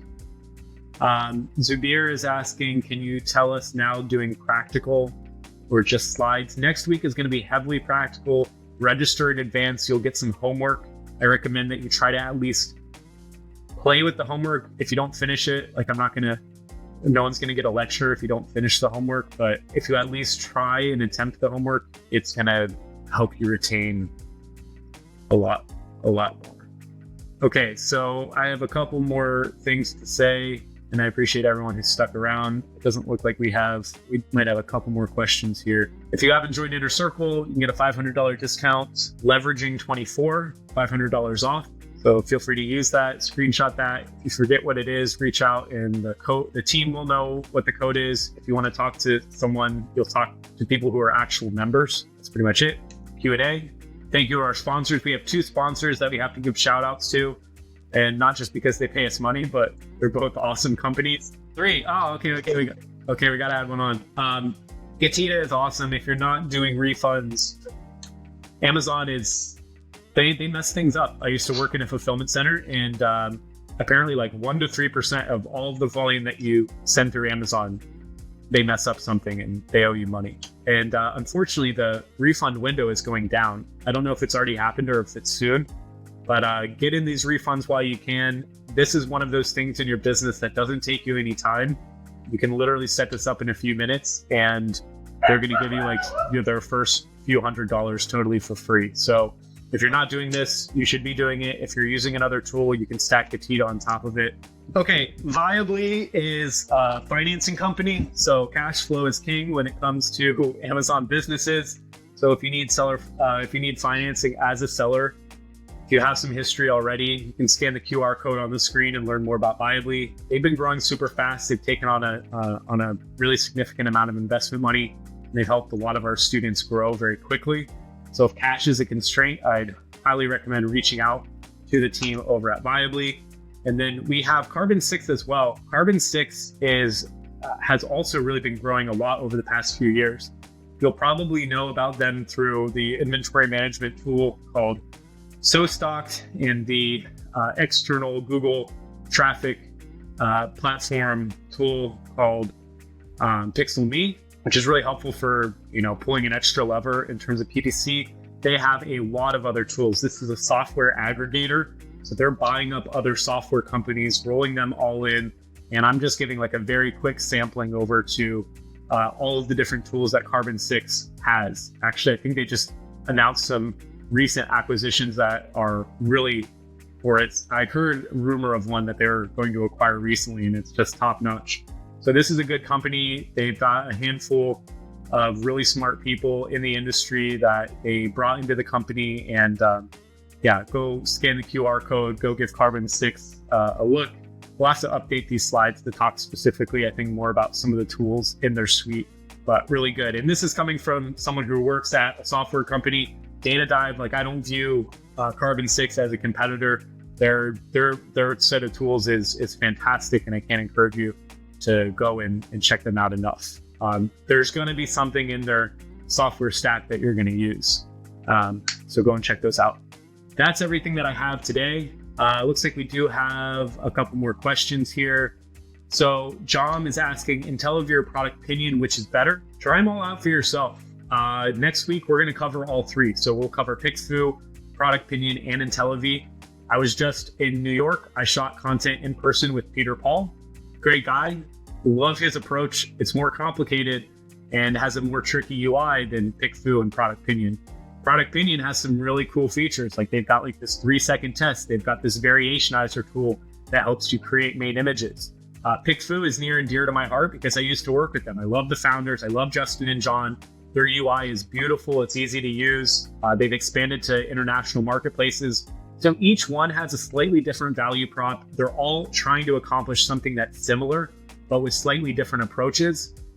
You also should think that like PickFu isn't just for ecom. They work heavily with game developers and like general marketing as well. So it's not all Amazon FBA, whereas I think Product Pinion and IntelliVie are very specifically for Amazon FBA. Not saying that that doesn't make them as good. I think PickFu's reach is just a little bigger. So I'm not going to say which one is better. I would say that there's a code for each of them with seller systems. I think the code for all of them is seller systems, and it gives you some kind of discount. So join the session next week, and we'll be using all three next week, and you can decide for yourself. I recommend trying them all out and make the decision for yourself. Any discount for Data Dive subscribers? Brooke, I think we can make that happen. Yeah, let me know in the chat what's what would be the price that would make that work for you, and maybe we can do it. Just suggest a number, and maybe we'll do it. We'll almost certainly have a discount for Data Dive subscribers though, because we just covered our CTR and CDR workflow, and reality is we want people to get a lot of value out of what we're teaching here. We want that it's going to help them use Data Dive more. So I don't know if it'll be free, but yeah, let us know down in the chat what's a good discount. And if you think that this was helpful, imagine that next week is going to be like 4 to 5 times as helpful. So what would you pay for that? Okay.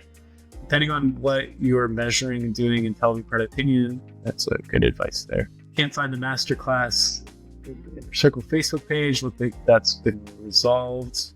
Yes, Carbon 6 has a lot of fantastic people. Tim Jordan being one of them. Vanessa is a gangster when it comes to listing optimization and catalog backend. I talked to her last week in New York and learned a lot. She had a whole presentation on how the future of creatives is not just about like pulling your levers on PPC, but having different creatives, ad creatives for like, in that cat example, the busy professional, the cat lover, I don't remember what our third avatar is, but like each of these people would see slightly different ad creatives. That's the future. Andres, good night, everyone. It's late in Germany. Have a good election night. We'll see what happens. It's going to be exciting either way. Thank you for joining, and thank you for staying up late. I know you're a few hours ahead over in EU. This is saying, I hope Trump is triumphant. Brooke is saying half off. I will see what we can do, Brooke. Or free. Okay, I like that too. I would suggest 50% off for Data Dive subs. But remember, folks, it's free for Inner Circle, so jump on now. Okay, yeah, I'll see what I can do. If I can get 50% off for Data Dive users, I'll ask about that as soon as we get off this call. And then if that does work out, you'll get an email towards the end of this week where you can join and instead of paying $200, get it for $100. Oh, and Andy's saying Georgia's being declared now, so this is a perfect time to wrap up. Thanks so much for joining, everyone, and I hope to see many of you back next week. Thanks so much for listening. See you next time.